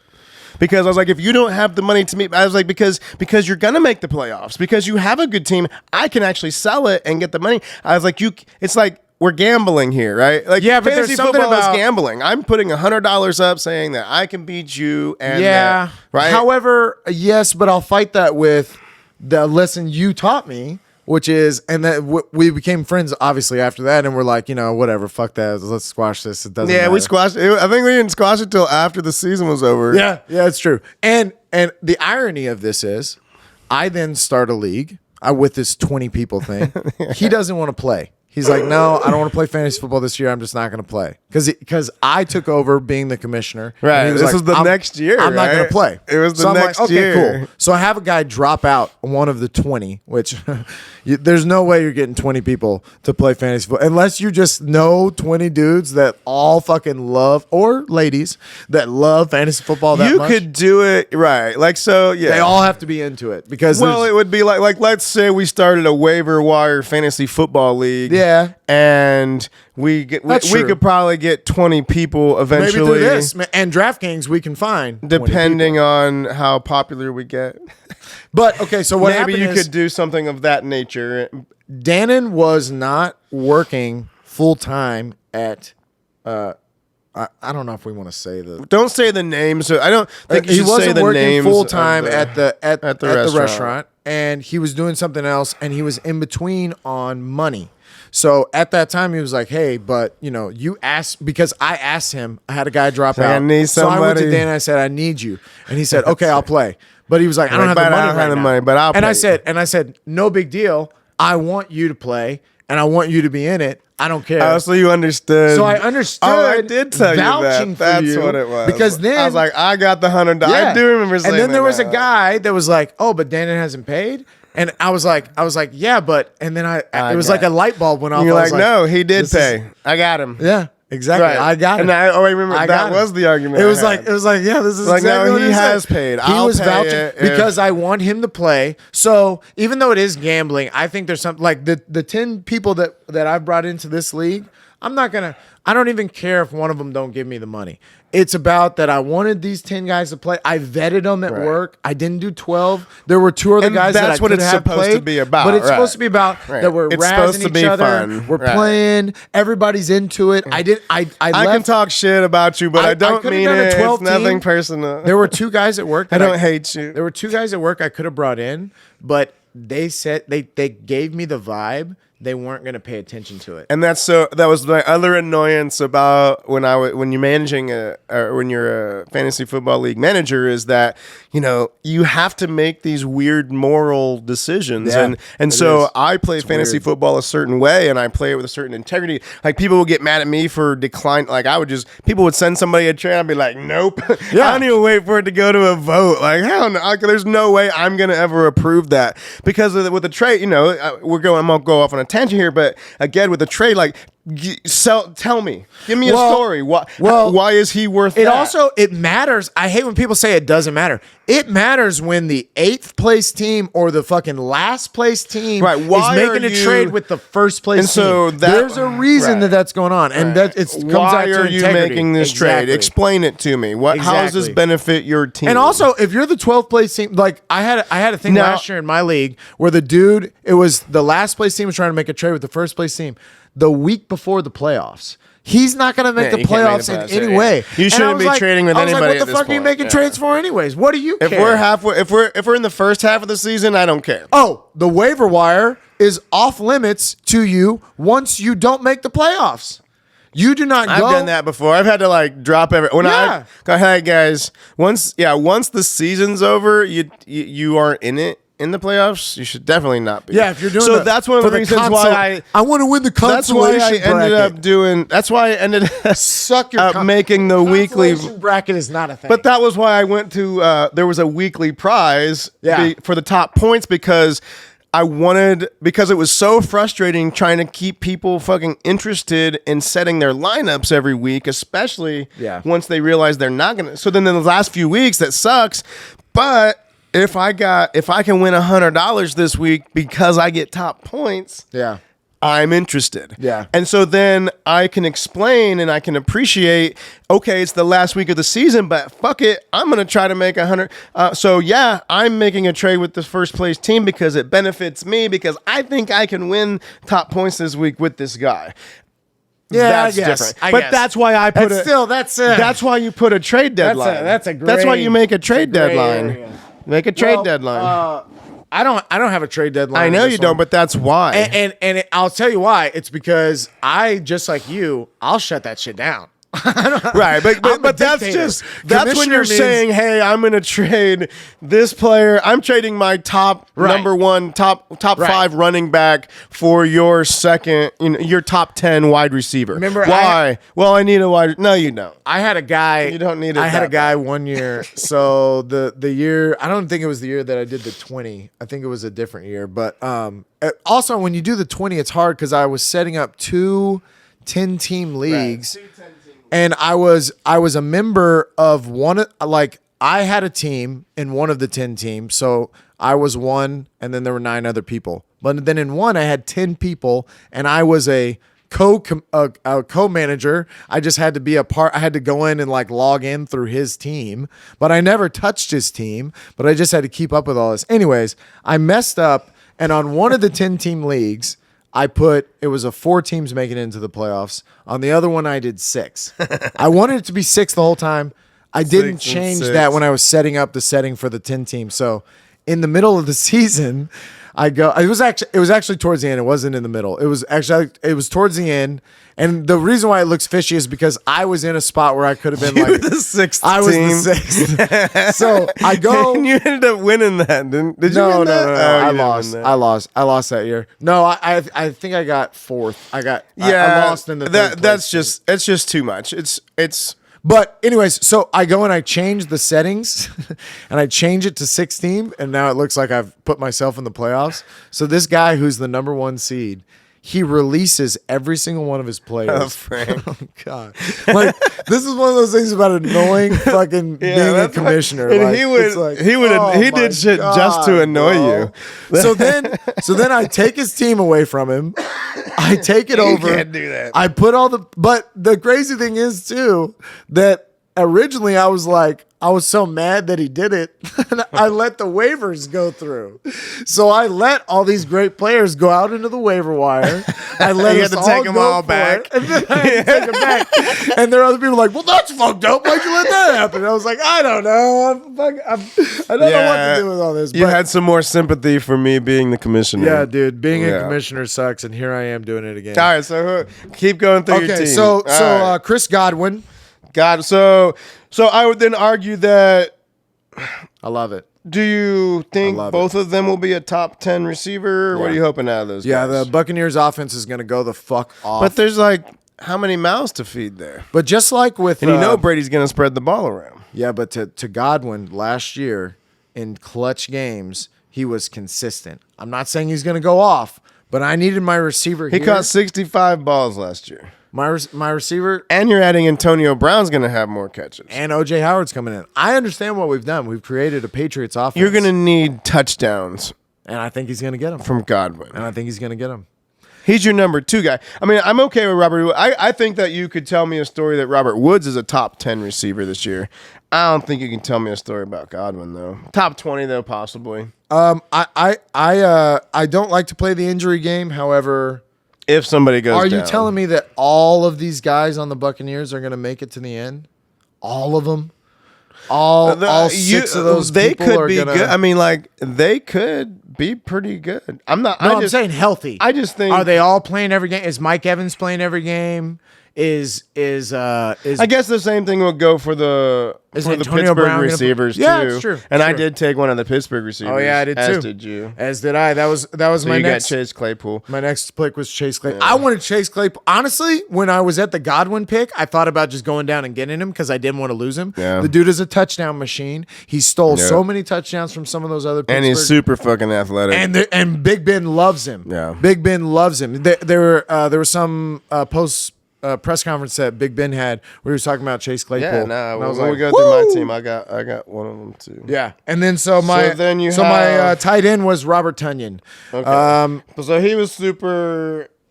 He scored 11 touchdowns last year. He was good, and I mean, I had him last year. lot of fucking I had him last year. I picked him up off the waiver wire last year, and he killed it for me. He had some duds. He was fantasy's number 4 tight end. He had some duds. He had some late games where he didn't really put up a lot, but I don't know what this is going to be with the Packers. I really don't. I don't know what kind of season this is going to be. I don't know where Aaron Rodgers' head is at. I mean, again, they've basically told each other this is one more year. and then He you're was done. somebody I was eyeballing because I mean, he's going to be good. He's going He's going to put up numbers. He's Aaron Rodgers. I mean, I can't imagine he's going to have a bad year. But they easily win that division. I mean, maybe the Vikings play a little bit better. Maybe the Bears play a little bit better. But I think the Packers easily win that division. Yeah, I have the Bears. I don't know if the Bears are fuck, dude. I think the Bears are even better than fucking Justin Fields looks Detroit. good. Here's the thing about Justin Fields. How many games until Justin Fields is the Bears quarterback? 2 Andy Dalton plays 2 games before he gets hurt or taken out. taken out. Oh, he's gonna out. get hurt, bro. No, taken out. He's gonna get hurt. No, he's gonna throw picks. He's gonna throw picks. He looked bad. I don't know why the fuck he looked bad on the Cowboys. He got absolutely and the laid Bears, out. all of the Bears' weapons, I'm more excited about with Justin Fields. Yeah. And Right. Justin Fields changes your offense a little bit because he does have that elusive. I don't know he if I'd can- want Justin Fields as my quarterback. Did you draft Justin No, I did Fields or not. something? No, I did not. I did Oh, not. you got Lawrence. Yeah. No, but yeah, I don't know if I would want him. I don't have any Bears. Because especially the way that you got this set up, and maybe now is a good time to talk about that. Is that this league? He has it in there where passing touchdowns are 6 points instead of 4. So typically, and I guess you would call it standard leagues, a passing touchdown is 4 points. A rushing touchdown is for a quarterback still is 6. That's what makes the rushing quarterbacks. That's what kind of like bridges the gap between the Aaron Rodgers and But I'm trying to make Lamar Jackson. I'm trying to make the Aaron Rodgers in the Right. time. He wants it, so I want it's them 6 to be- points. Yeah, Right. I want them So- to be king because I believe that you should have like. I hate when you play in fantasy football leagues and the quarterbacks are worth 4 points and like you're getting beat by this dude that has. Lamar Jackson. Or no, even worse than that, like is kicking your ass with Matt Ryan. And you're like, for real? Like with Matt Ryan, like, or, you know, like maybe Matt Ryan's a bad example, but just like has found some quarterback, is streaming quarterbacks. Well, like I went to the championship one year with Tim Tebow. I mean, see, yeah, with 4 points. Because I needed a fucking quarterback, and I was just grasping for straws, and then for whatever reason, rushing touchdowns. He got 100 yards and a touchdown every fucking game, and took me to the fucking. But I want your quarterback position. I got second place that year because your quarterback position should be a true value position. But that is normally why. So then, when we're ranking quarterbacks, when I was ranking quarterbacks, I valued the high passing and the high passing touchdown quarterback like Mahomes and Allen. As opposed to like Lamar Jackson in this league, unless he gets 100 yards a game, which could happen. But him and Kyler Murray and those guys, the ones that are gonna get some rushing touchdowns. But I think it also just makes a touchdown's a touchdown. I don't understand. You're right. I mean, I'm not opposed to it. Like, I used to be opposed. Well, so like it's the reason you put these rules in there, like PPR and shit, is to. It's just the way you value the position, really. That's all it is. How do you want them to equal out? I mean, that's why we did the super flex to make the middle quarterbacks relative. Yeah, the other thing that I did in my league is that I have 2 flex positions. So a quarterback, running back, wide receiver, tight end, and then 2 flex positions that you can do, running back, wide receiver, or tight end. I have in the past done a super flex where you can start 2 quarterbacks. I love it. Starting 2 quarterbacks makes the quarterback the most valuable position. Well, it just then we'd have like what 3 or 4 quarterbacks that were even out there, even starting quarterbacks available to pick up. Oh, and the waiver wire, there's none. Right, you're playing. No, that 20 quarterbacks are getting started every week, so that makes the top 25 valuable. Right now, the top 15 maybe. Like if everybody has 2 quarterbacks, only the top 20 are on a team. I love it because they score the most points. Right. They score the most points. So when you look at the end of the year and you're like, oh, who are the top point scorers? You're like, oh, it's all quarterbacks. So then because we did 2 quarterback leagues one time, and it doesn't work out as well as the super flex because of the bye weeks. And so like on some bye weeks where you have you got to figure it out. You really got to do. I'm just trying to explain like the difference between the 2 quarterback. The reason we did a 2 quarterback league, and then eventually instead of doing 2 quarterbacks, we did 1 quarterback and the super flex. So that if there wasn't because at times a strategy would be to fucking, pick up 4 quarterbacks so that the person that you were playing that week had a quarterback on bye, couldn't play one. Go get one. So if you have a super flex, then at least you can play a wide receiver or a tight end. The Superflex too. If you didn't have a quarterback, there were some people. There were some silly billies. Some people just played it. Some silly billies. Why would you not play a quarterback? Why would you not do it? There were people that were like, "No, I believe that if I put 3 fucking wide receivers in there, I'm gonna outscore." I mean, if you didn't have any other options, like sure, if you had Mitchell Trubisky, playing a fucking tough defense. That's true. But I love the 2 quarterbacks, but I didn't do that. But I tell you what I did do, and it'll get us to our Turkish wonder, is that I take kickers out. Oh, yeah. I have a defense. I hate kickers too, and I took kickers out of my leagues before I even met you because they're just so annoying. And Pat McAfee, come at me, bro. Come at me, bro. Come talk to me. Actually, come talk to me just because I love you and I want to He just wants to talk. We definitely should talk. But I do feel. Listen, you know what Josh wants? Josh wants no kicking in football. And you got the Colts defense. You want no kicking on the. Oh, you don't want kicking in the game at all. 4 downs, or you score a fucking touchdown. No Get in punting? that goddamn end zone. You either make it to the other side, or it's a turnover on downs. No field goals, no punting, no punting, no kickoffs. You start at the 25 after they score a touchdown. Let me tell you something, bro. First of all, your defense's cardio's better. Y'all better get on it. You're going to need to get to running. That would be interesting. Because you're going to play a lot more than you usually would. Maybe the Canadian League could do that for us. Listen, you're going to end up with some weird games. You're also going to get a lot. I feel you're going to get higher scoring Do you feel if we took kicking out of the game completely that then would be maybe a good time to change the name? What are you talking about? Football. It's called football. I know. I'm just saying, like, if you took every aspect out of the game that has anything to do with your foot and the ball, Should maybe we change the name? I feel like we got there first, and I know there's not science for that, but look, we came up with it They first. have professional football teams in Europe that were started in the 1800s, and I don't think American football was American football until what, like the 30s? It's spelled differently, so basically what you're saying. It's not fucking. You're saying football. I'm not. How do they say it in England?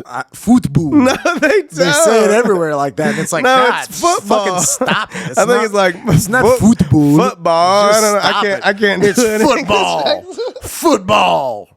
We're men watch. It's called football club.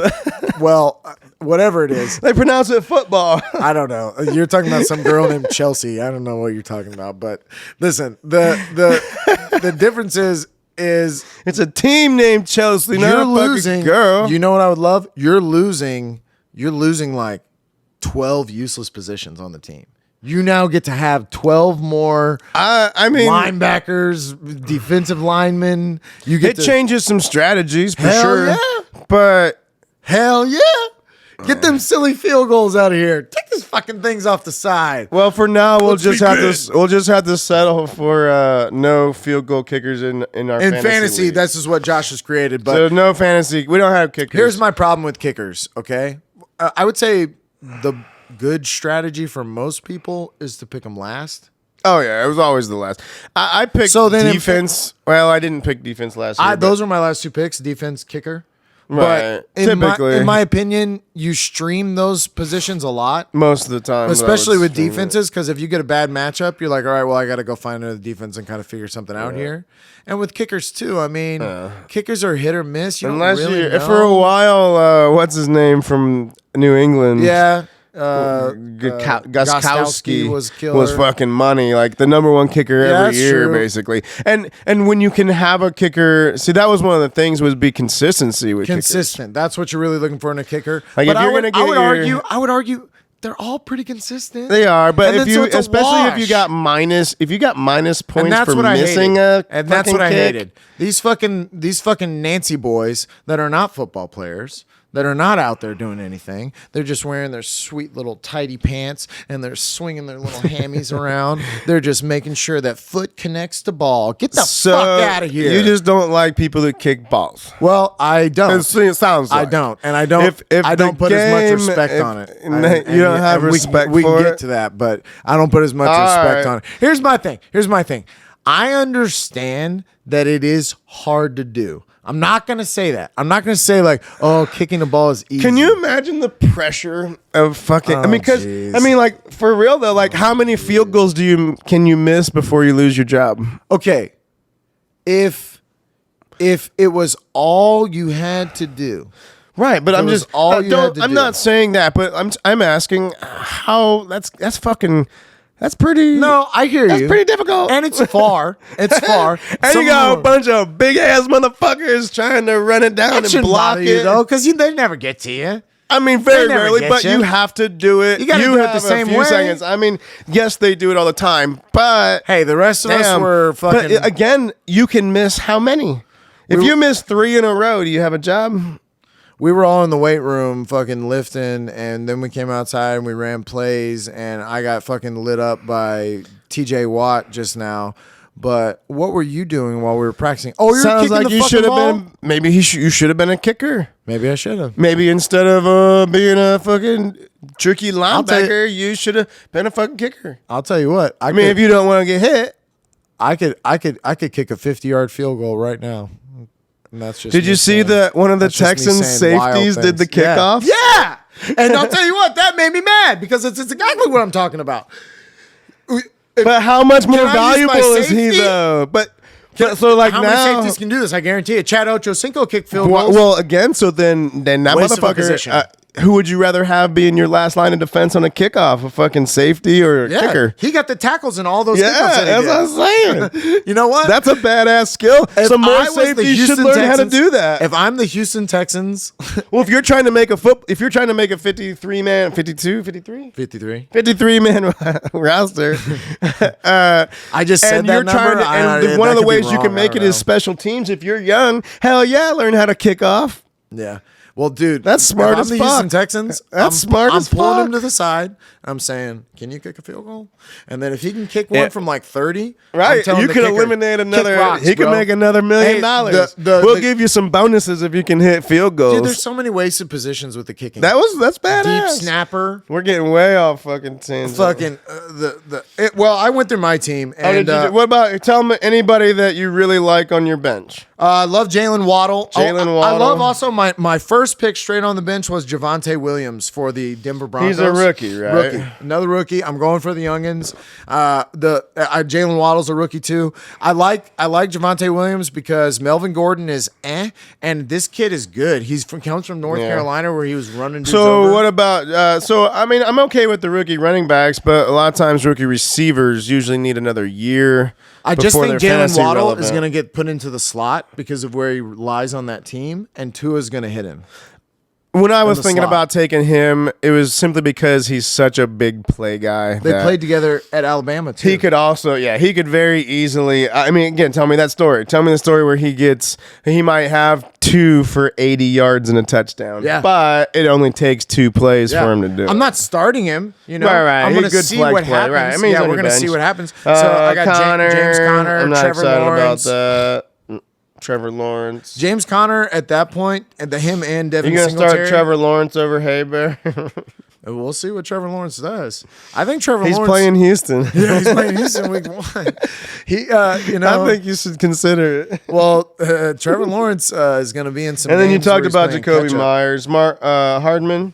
McCole Hardman. I keep doing it. I've done it like every year. 4 for. I don't know what I'm. He had 62 targets, 41 receptions for 560 yards and 4 touchdowns. You know, it's that Chiefs thing too. I think it's good to have a. If somebody goes down, if I get an injury, or who's the Chiefs' top receiver or the second receiver after Tyreek Hill? Well, they have Byron Pringle, and they have who's the other one? It's not Byron Pringle. It's the other one.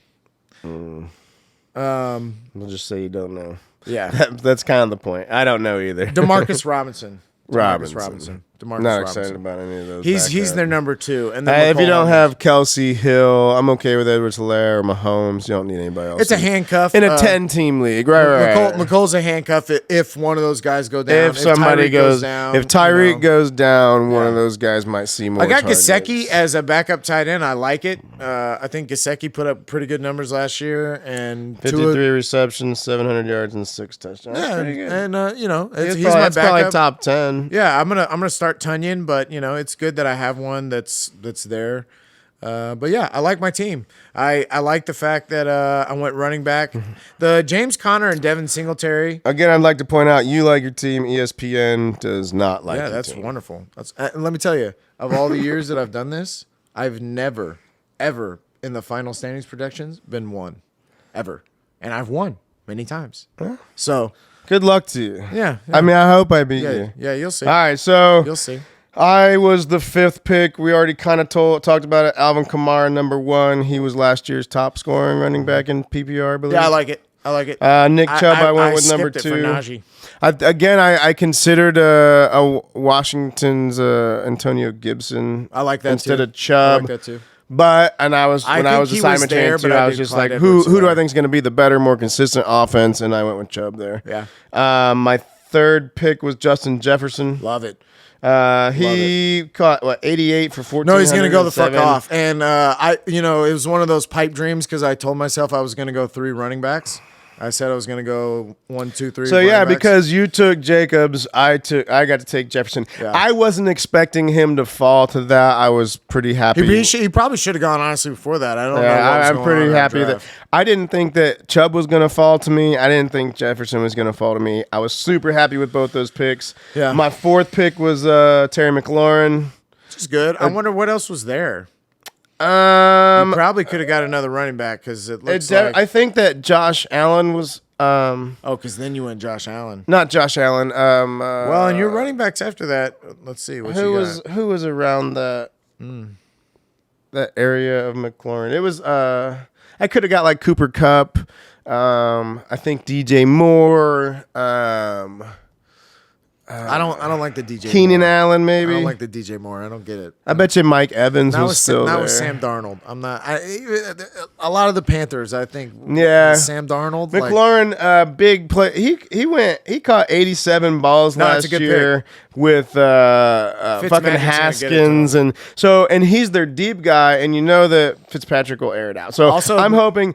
Again, I think I could see him as a top 10. Yeah. Like I could see me having 2 top 10 running backs and 2 top 10 receivers. Yeah. Which would be dope. And then my 5th pick, again, I was going to take if Allen or Mahomes was in the 5th round available, I was taking them because I want one of the top scoring people in each position. Mm-hmm. Like that was kind of my thing. And so I went there. 6, I went Hawkinson. They say he's Detroit's number 1 pass target. Who knows what that's worth? I just don't know about the. But you're talking about tight ends, and then you'll see when I talk about the bench. I mean, again, he's supposed to be a top 10 for sure. I mean, he should be a top 10 tight end for sure. Yeah. So maybe if I have to, I play him against teams that don't. No, it's at least not of the because there's a wall that you drop off in the tight ends, and he's not on that wall. I mean, it's like when you get into Eric Ebron. And like if Mike Gesicki was my starting tight end, that's panic. That's panic. That's bad. And I took some other tight ends, but then I took Deontay Johnson from Pittsburgh. He caught 88 balls last year for 907. He's my 3rd receiver, so I'm not mad about that. A lot of mouths to feed there. I think he overtakes Juju. Well, and see, that's what they're saying that he is their number 1 receiver. So Juju, I'm obviously I'm Claypool. You're Deontay in on this, but Juju just to me like I don't see it. We both think that Claypool and Johnson get more than him. Get more of the targets this year, and Juju's going to take a step back, making maybe Juju the 3rd option here. Yeah. But it's a very talented receiving group. As long as Roethlisberger's healthy, there's no reason why Pittsburgh shouldn't score a lot of points. There should be enough. So I would liken Pittsburgh to Tampa Bay as far as the receiving. They have a lot of mouths to feed. They have and Najee's going to want some balls too. Tampa Bay has such an easy road. I'm just saying it. Yeah. They have such an easy road. So then I took Cortland Sutton. He Love it. Hurt last year, but I would say Bridgewater's probably the best quarterback he's ever played with. It's a hard thing to say. But let me tell you, Bridgewater plays 4 games. And then they just roll. They roll. He's a big Lock. guy. They're gonna look for him a lot. So I'm hoping for lots of targets. No, it's good. Cortland Sutton. I like a couple of the Broncos. Like I got the Broncos running back. I think they're gonna be sneaky. They're not gonna be a good team. I'm not. They're supposed to have a better defense. Yeah, they're not gonna make the playoffs, but they're gonna be all right. So then I needed to address my running back situation, like depth, yes. And so. Yeah, I don't know if Mostert. You did it. I took Mostert and Sermon. You got them both back to back because usually San Francisco is supposed to have a good running attack. Yeah, and but then what's your hope out of this? Are you going to start Mostert? So the reason for taking Sermon is that Mostert can't stay healthy. So you're going to so Mostert should get most of the touches early. And what if you did this back to back? Mm-hmm. Wow. Okay. The only reason I took Sermon there is because he was coming up in the next tier as far as like if you were just clicked on running backs and you were looking for running backs, and a lot of the experts have been talking up Sermon. Like he's been on a lot of. I saw that. How much reading have you done? Like I have. When you're looking at sneaky picks, Trey Sermon was on a bunch of them. The thing about Sermon is that I think they're gonna if Trey Lance comes in. It's going to be Trey Lance running the ball, and also they're going to try to throw with him a little bit more. So I could see their running game take a hit, and I'm not as well. I don't know about the in Niners. theory, I don't know. Right? So in theory, there's going to be a running back from the 49ers that's relevant. Yeah, Mostert is their starter right now.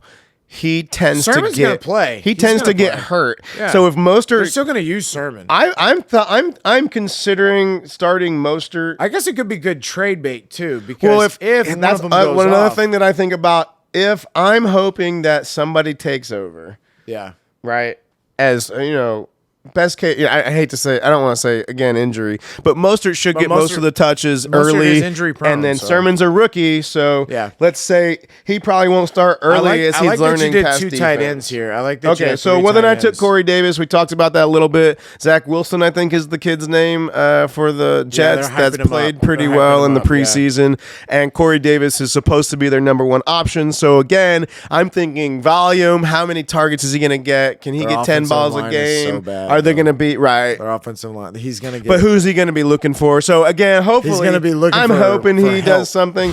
Maybe he has a good few weeks in the beginning, and I can trade him. So then I went the sideline. And then I went tight end back to back because I'm not necessarily sold on Hawkinson, but Noah Fant I think was a top 10 tight end last year. Yeah. And now I'm super excited about Jonnu Smith, especially because fucking Hunter Henry can't stay. Another person that can't stay healthy. He's already hurt. And I would imagine he'll be in that top pecking order for Mac Jones and rookie quarterbacks like tight ends. So Jalen Hurts is an interesting.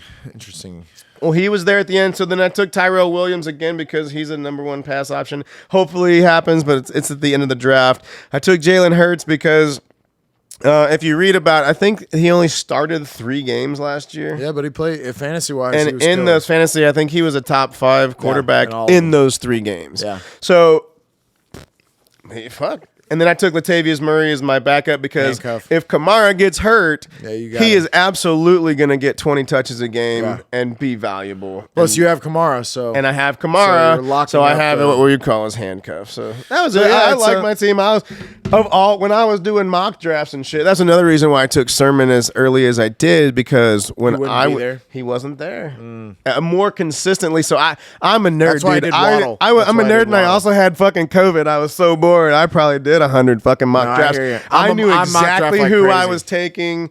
I did it on the ESPN. The actual draft was exactly like the mock drafts. I knew exactly who to look for on the list, where to look for them, and consistently throughout that draft, I was getting guys that weren't usually available to me. Yeah.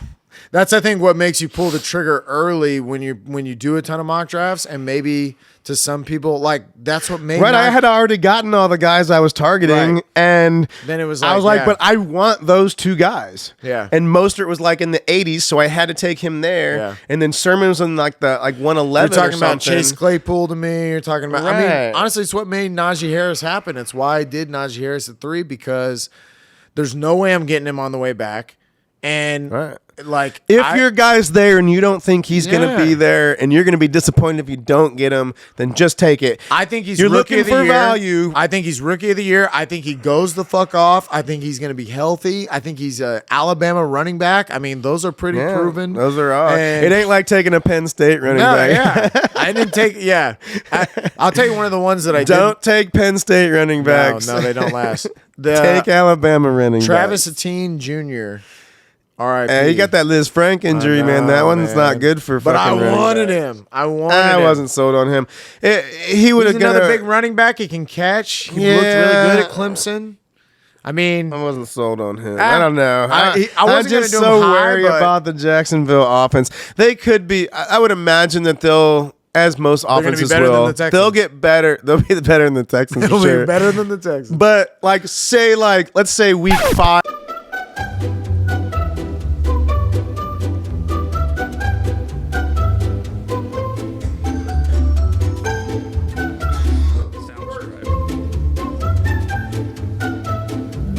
Alrighty, so this is our first time doing this, and the card inside of the camera, it said you guys have talked for 2.5 hours on your first try. I'm not sure how much of it followed any kind of train of thought. Hopefully you stuck with us. I hope so. Brought to you by DraftKings. But we're back. Basically, I think we were wrapping up our drafts. We were talking about what happened in our drafts. I mean, he feels good about his team. I think he's got a good team. I like the Josh Allen. I love Josh Allen. Josh Allen won me $700. I love you, Josh Allen. And there's a lot of draft strategies. I went with the heavy running backs. I think most people would agree that you need to go running back, especially because, like he talked about, the drop off. Obviously, the drop off is significant, and we were looking at the top picks here in most ESPN leagues or wherever you're doing this on. Your Yahoo. Yeah, well, who would you have taken if you were the first pick? If I was the first pick, I probably would have taken Derrick Henry. And I've talked to you about how, I love him. I love him. He's consistent as shit. I mean, you know what you're going to get out of Derrick Henry. He is a cowbell. And the only scary thing is, and I don't want to risk injury, but he's a used car. He's got miles on him, and if I go with the stats, it's like these. You don't have a lot of Tom Brady running backs. Exactly. Yeah, like Frank Gore's probably the closest one. And How long did he Peterson. play? I don't know. He's still playing. Adrian Peterson. He's still really? playing. Gore's in the league? He's on the Jets. Is Peterson on a team? I think He he's was a in free Detroit agent last year. I think he's a right? free agent right now, but he probably will go back to crazy. Detroit. That's too. Yeah, So, but Dalvin Cook. Look, I had a chance at Dalvin Cook. I could have done it, and I don't disagree. I get it. I think he's going to be really good. Oh yeah, you would have had a. I could have. Yeah, it went Derrick Henry, Christian McCaffrey. So You I and don't Najee like. Harris. I don't like Christian McCaffrey because I have seen the kid get hurt too many times. Yeah. I've seen it too many times where he just like. Don't get me wrong. See, I'd have done it because if he stays healthy, he's so much better than everybody else. Yeah, but we've never seen him stay healthy. 1 year. That 1 year. His first year. Yeah. You're right. I mean, like I'm so glad I didn't have the number one pick. If you had the number one pick, it's just, yeah, sorry, I don't like. Although I do like the back to back. So I like that when you come back. I do like that. But in that case, I would prefer to be the 10th pick then. Oh, so that was the other funny thing. So the Turkish guy on our draft in the chats, he's blowing me up because I hate too, and it's like you've invited them. This is what it is to be an NFL fantasy football commissioner. I go and find the people and say, hey, you want to play? Yeah. Oh, yeah, that'd be fun. Have you played before? Yeah. Okay. $100, okay? Yeah. All right. Sweet. That is a perfect example of somebody that makes me feel, oh, cool. They understand I what's like going them. on. I've talked to them about football before. They seem into it. Great. There are some people that are, oh, well, how do you play? All right. Well, now I'm not as into it. So this Turkish guy, he's kind of on that bubble. He says that he's played for the last couple of years, but he's like, I invite you to be in the league now as an NFL fantasy commissioner. My side is done. I'm done. I have nothing else to do with this. It's an online draft. You're going to sign up. You're going to log in. It's going to remind you. It's going to remind you. It has a countdown. You can log on to it before, and you can see how many people you're supposed to have on the team. You can see that I've deleted kickers. You can see the rules. You can see the point bonuses that I put on there. You can see the schedule. You can see all kinds of things. And in the chat, in the middle of this, he's like, you never told me there was no kickers. No kickers. How do I have no kickers? It's like, dude, like I told you this before. I hate kickers. There's no kickers. There's two flexes. It's just I like scoring. This is America. Welcome. And so, I don't like people that kick balls. Yeah, I hate people that kick balls. They're so stupid. All of soccer is stupid. Boo, boo, boo. And he's like, well, this is soft baby shit. This is soft ass pussy shit. This is cheating. I'm like, how is this cheating? He's like, this is cheating. I'm like, but we all don't have kickers. Like, it's not like I'm doing this to just you. It's not like I'm going to be starting kickers and you don't have a kicker. You're the only one that can't have a kicker. So then in like the 8th round, he's blowing me up on there too because he's like, why am I not going first? He's like, this is not a snake draft. He's like, you're always in the 3 position and I'm always in like the 6th position. And he like didn't understand that it was going back and forth the way that he was like, no, it should have gone. He thought that he gets his chance to have the first pick in the round. He gets to go first. That Alex would go first, and then it would rotate through us, getting like, okay, now my turn to pick first. Now my turn. Like in no draft ever has that ever been a thing. Even it wouldn't work that way. I was also like, even if it was non-snake, That would that be like just a means rotating that you draft. go 1 through 10, 1 through 10, 1 through 10, 1 through 10, which is also that'd be absolute terrible, garbage. yeah. You're giving the number one person the best team. Have you ever done an auction? I've done it on a mock, but I've never done it real life. It's the only way to like give everybody an equal footing. And there seems like different But talk about strategies taking to for it. fucking There yeah, seems like for different sure. strategies Well, where it's like auctioning. you want to throw How much do you? How much So like big money are you gonna throw that's how I first? always like to do the waiver. Like I didn't have a waiver wire. Like the only time I went to waiver wire is if like if you were because you could pick up players for nothing afterwards. But Well, I like the waiver wire where it's just that it's the reverse order of the so that's how you have it, right? The reverse order of the standings. Or like so every week the worst team gets the first pick. Right. So what's the thought process behind that? That if you are behind, So then, now I'm second then you guessing could possibly become a relevant team if you. But then if you win games, you won't. But still, it's the hope of because I've done it before where it's just based on when you make the last claim or whatever, and then you just go back. That's why I like the dot where you give them the like fake. The budget is good. The budget is good, and then. Because I you thought can about still the pick up players for nothing. Like you just have to wait. I guess I still could do the budget. Just talk to everybody. I could ask. You could still go ask everybody if everyone's willing to throw in $50 for a weekly prize. Yeah, I actually thought about like just doing because it's like a how many weeks? 13 weeks, and I got from 10 of us $100. So. It was just like I don't know. If I did $50, it would be. No, just say extra. I'll put it in 150. I'm doing math right now. Not good. Josh should not do math. Anyways, we're going to talk about a little bit about baseball. We're not just football fans. We love all sports. Some people like football, which is some strange. Crazy thing. He can talk about that if he wants. I'm those people. Yeah, football. But it's football. It just say football. I've seen it spelt F-U-T-B-O-L. You can, but it's not in English. That's a different language, though. Wow. So, like in Spain, all languages are different, Right. But okay. English people just call it football. Football. The MVPs I think are pretty easy in both the AL. The AL is obviously Ohtani. They kind of have to give it to Ohtani, don't they? The reason is because you can't give him the Cy Young because he's not a Cy Young level pitcher. Maybe not yet. I don't understand this kid. It's unreal. Yeah. But, he would be more valuable. Well, maybe not. I just think growing up, like in my high school, the kid that was the best on the baseball team, he could do both. He was the starting pitcher, but he was like the dude that and hit that the home happens runs. a lot. And like I feel like that does happen a lot, right? And I'd say most baseball players they're that the are best good athletes, baseball players, too, they're like the right. best athletes, and the ones that in high school they were like, yeah, not only was I was like the pitcher, Right. but I also But then they like, once you start specializing in pitching, you stop taking But this batting kid practice. is unreal. Like I don't even. He's first of all in Asian Japan. I'm just gonna say they don't have the best track record other than Ichiro.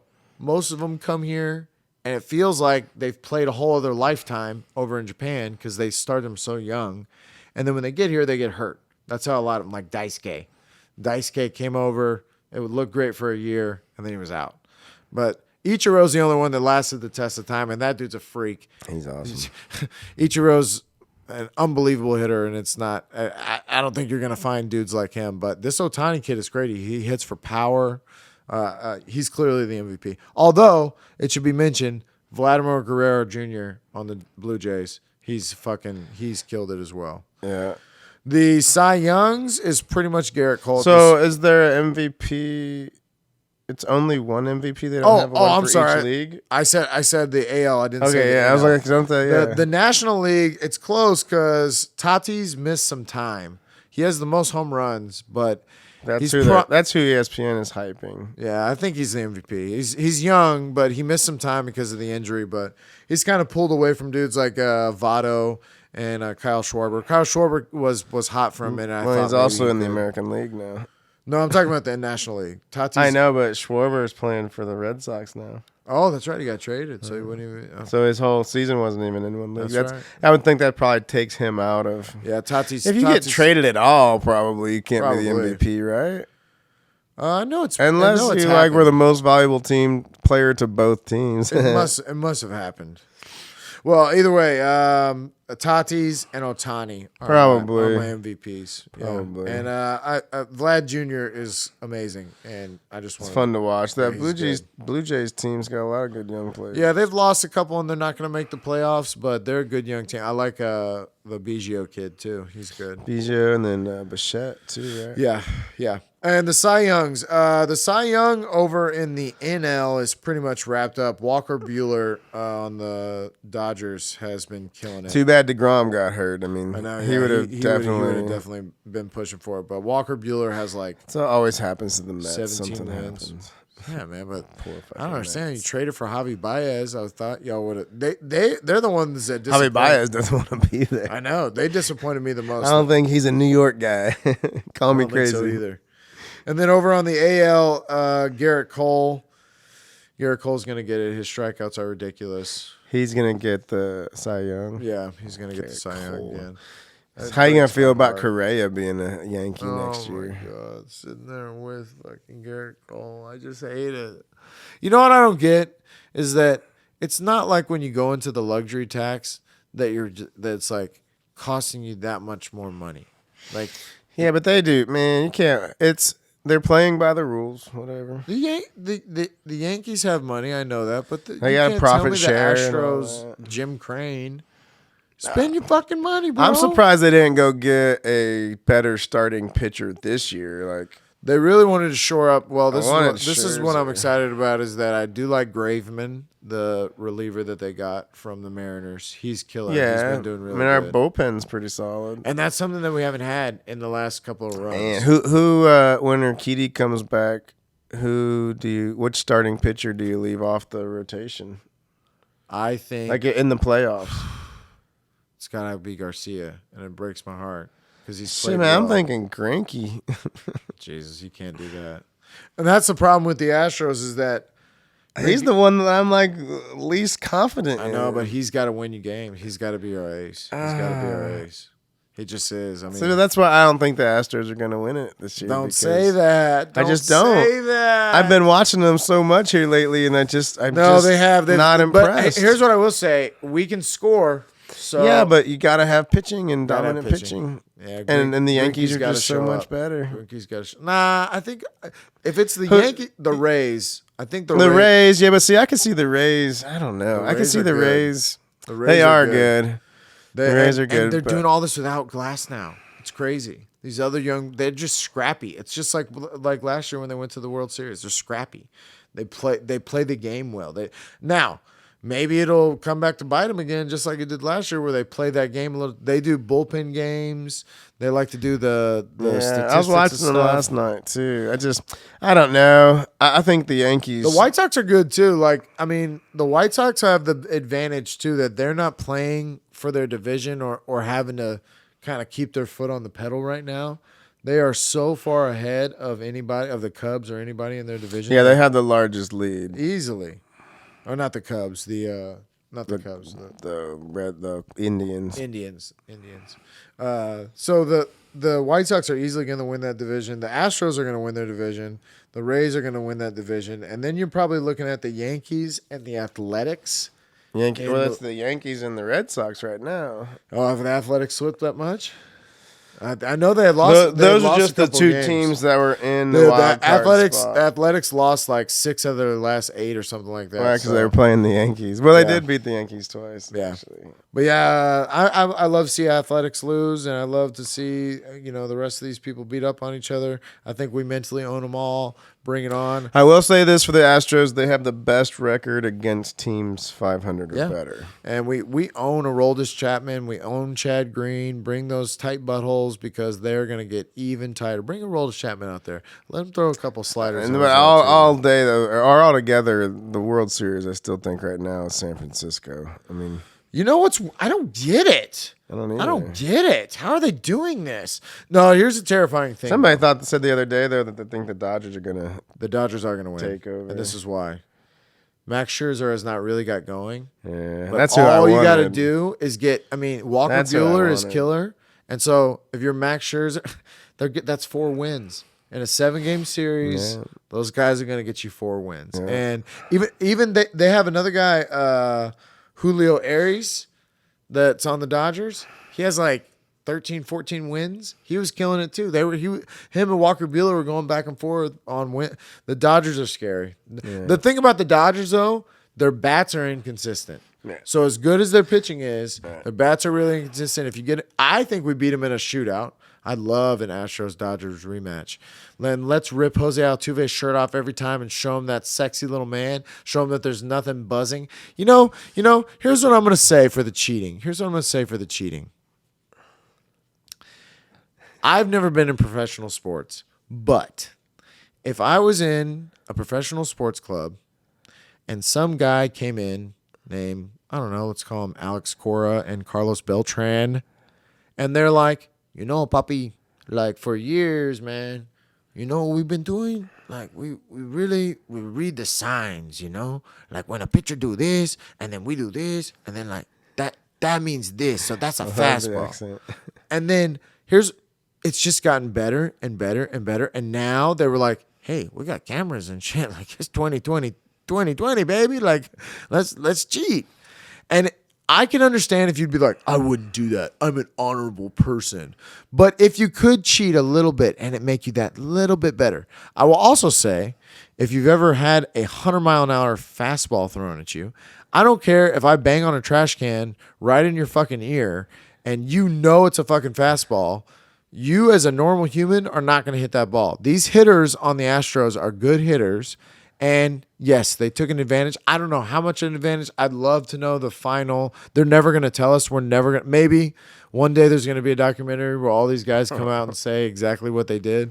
But I put it all to rest with how we've performed since that. Yeah, I mean, it's not.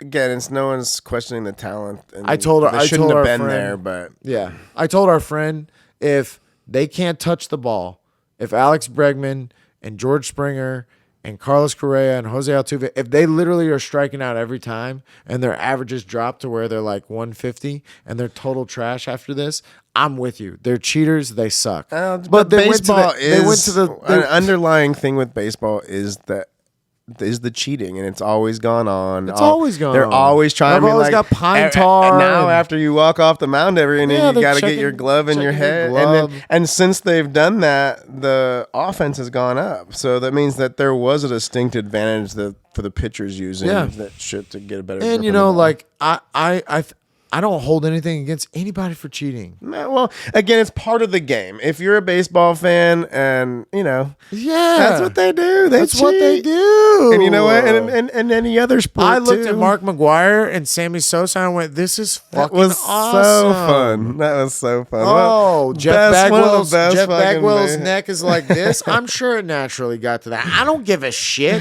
First of all, inject so Barry Bonds should be in the Hall of Fame. He's the best hitter of all time.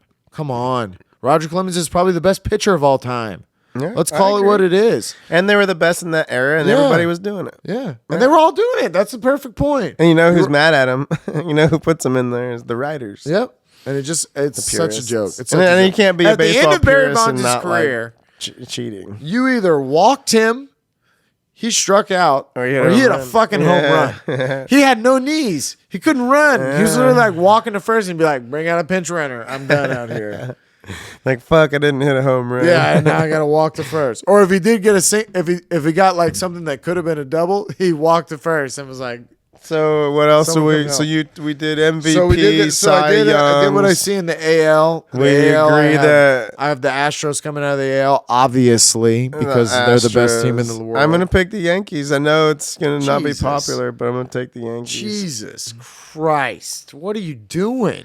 If I'm gonna, Why are do you you want putting that out honesty there? or what? No. Do you want honest? No. Well, Tell me the Astros are going to win. It would be nice. I'm going to be rooting for the Astros are gonna win. Astros. Okay. In the I just NL, don't believe the it. Mets blew it. They had a lead. They could have won that division easy. Now I'm going to guess the Braves. The Braves will win that. They should. And they're going to lose in the playoffs. And the Braves are going to lose to the Brewers are good. I'm not going to deny Yeah, the they Brewers. always find a way. I know. I'm with you. I'm not having them And the win in Bucks World just Series. won the NBA title. I know. There's no way. Sam is walking around talking Yeah, about it's going to be all Yelich will Milwaukee, get hurt in the all last game of Milwaukee. the season or some So shit. then it's about the power. It's about the powerhouse that is the NL West, which is the Giants, Dodgers, and the Padres. The Padres have slipped. The Padres Yeah. might actually end up. They could screw themselves and not even make it if they're not careful. They got such a good pitching staff, too. I know. Like, on And the paper. Padres versus the Dodgers as the wild card game is crazy. That's bonkers that's going to be your wild card Could game. be the Yankees and the fucking Red Sox and the. I know. AL. But the Red Sox have really slipped. Early on in the year, I And thought they the got Red Chris Sox Sale were the team back, to and beat. they got Schwarber now. So Sale looked good. I don't know. Sale's pitching pretty good. I don't know. That's interesting. The AL is more interesting than the NL to me because I really believe that these Dodgers are about to just start. And if the bats stay quiet, then maybe I'm wrong and maybe they get upset. But other than that, I mean, the Brewers, like Corbin Burns is that other guy that I was maybe thinking about for Cy Young for the NL on Milwaukee. He's killed it. He's been great. They don't really have a great number 2, but they have a great ace.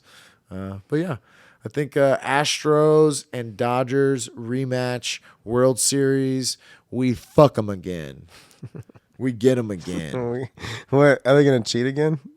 I hope so. I mean, you would think they would if they could, right? I want steroids. You know what I want? I want steroids in every major league athlete, but I want it in like a doctor does. Everybody gets their own. Everyone- Everyone gets the same Everyone's dose. staying on the same testosterone level. That's right. You're getting HGH. You're getting TRT. You're getting whatever you need. You're getting Fuck treatment it. all the time. Well, we want to see the top athletes in Yeah. the top because Create like you think they're superheroes, good please. now, right? Create superheroes, please. Please make someone That's that. a good segment. Okay, speaking of superheroes, didn't you want to talk about Suicide Squad? Oh yeah, Suicide Squad. So Suicide Squad was good. The new one, right? The new one, yeah. I'm not gonna say so good. I thought it was hilarious. John Cena John Cena had some John funny Cena moments. was a funny He had some as funny shit in moments. He had some funny moments. I It like just, the shark thing too. So did you watch the old one with Will Smith? I think that I started watching it, but I just thought it sucked so bad that It I don't did think I suck so ever bad. finished it. It sucks so bad. I do But that a this lot with didn't- movies though. This was If weird I don't though. like it, I'll turn it off. This was like that they took notes on what sucked with the old one, and they were like, okay, we'll fix just that. Like people hated in the first one that there was so much introduction to all the characters, and that each one that the Viola Davis was like, this is the deal. You're gonna get 10 years off of your sentence if you like that lady. So they just did it like right off the bat. You had the guy from Guardians of the Galaxy, and he came in, Michael Rooker, and was just like, okay, all right, this is what it is. And you were jumped in. You immediately met. You knew that everybody else took the same deal. Yeah, everybody knew the same deal. You very quickly introduced Rick Flag, who's this. This is what's weird too. You brought in some of the cast from the old one, so you're making me believe it's a sequel to the old one. Whore mouths are shut. All of the mouths that have whores connected to them will shut. No, Bubbles, be quiet. So it was just weird that like, is this a sequel? Is it not a sequel? I'm just confused. But right off the bat, killing off the characters also made me go, DC doesn't get it. Like Marvel would never take big name actors, put them out here in this movie, and then shoot them in the face right away. Okay. I'm not saying it wasn't surprising. I'm not saying I wasn't into it. I was like, wow, that was interesting. Shut up. But it was just like, come on, man. You want to make sequels? You trying to make money? You trying to make money, or you trying to make fucking one cool movie? It was entertaining. It was entertaining. I loved their action sequences were off the chain. Any thoughts on how the little starfish thing was kind of like that Rick and Morty episode?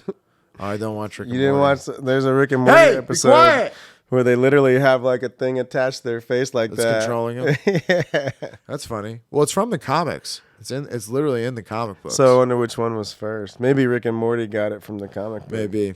But I thought Suicide Squad was good. I'm not going to be like, so good. But there are people that were haters on it, and that I don't get because it was entertaining. It was It kept me involved. I watched the whole thing. Yeah, I watched it from beginning to end. I laughed. Yeah.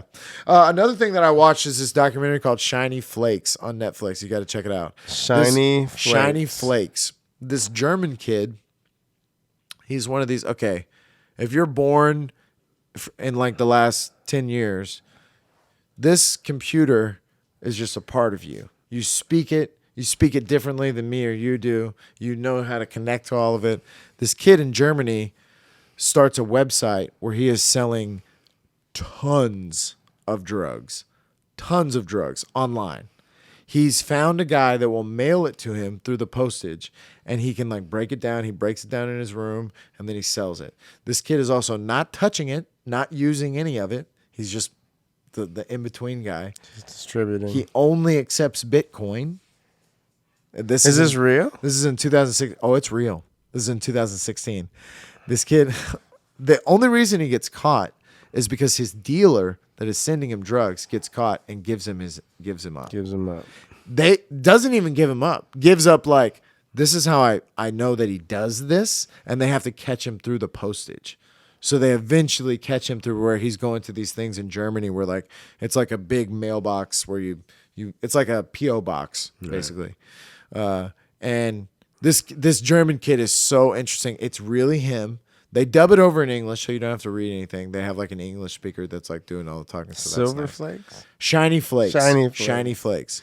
End of the documentary. Well, I don't want to spoil it, but don't spoil it. No, I won't spoil it. Go and watch it. We'll talk Shiny about Flakes. That's your homework. You have to go watch Shiny Flakes. Okay.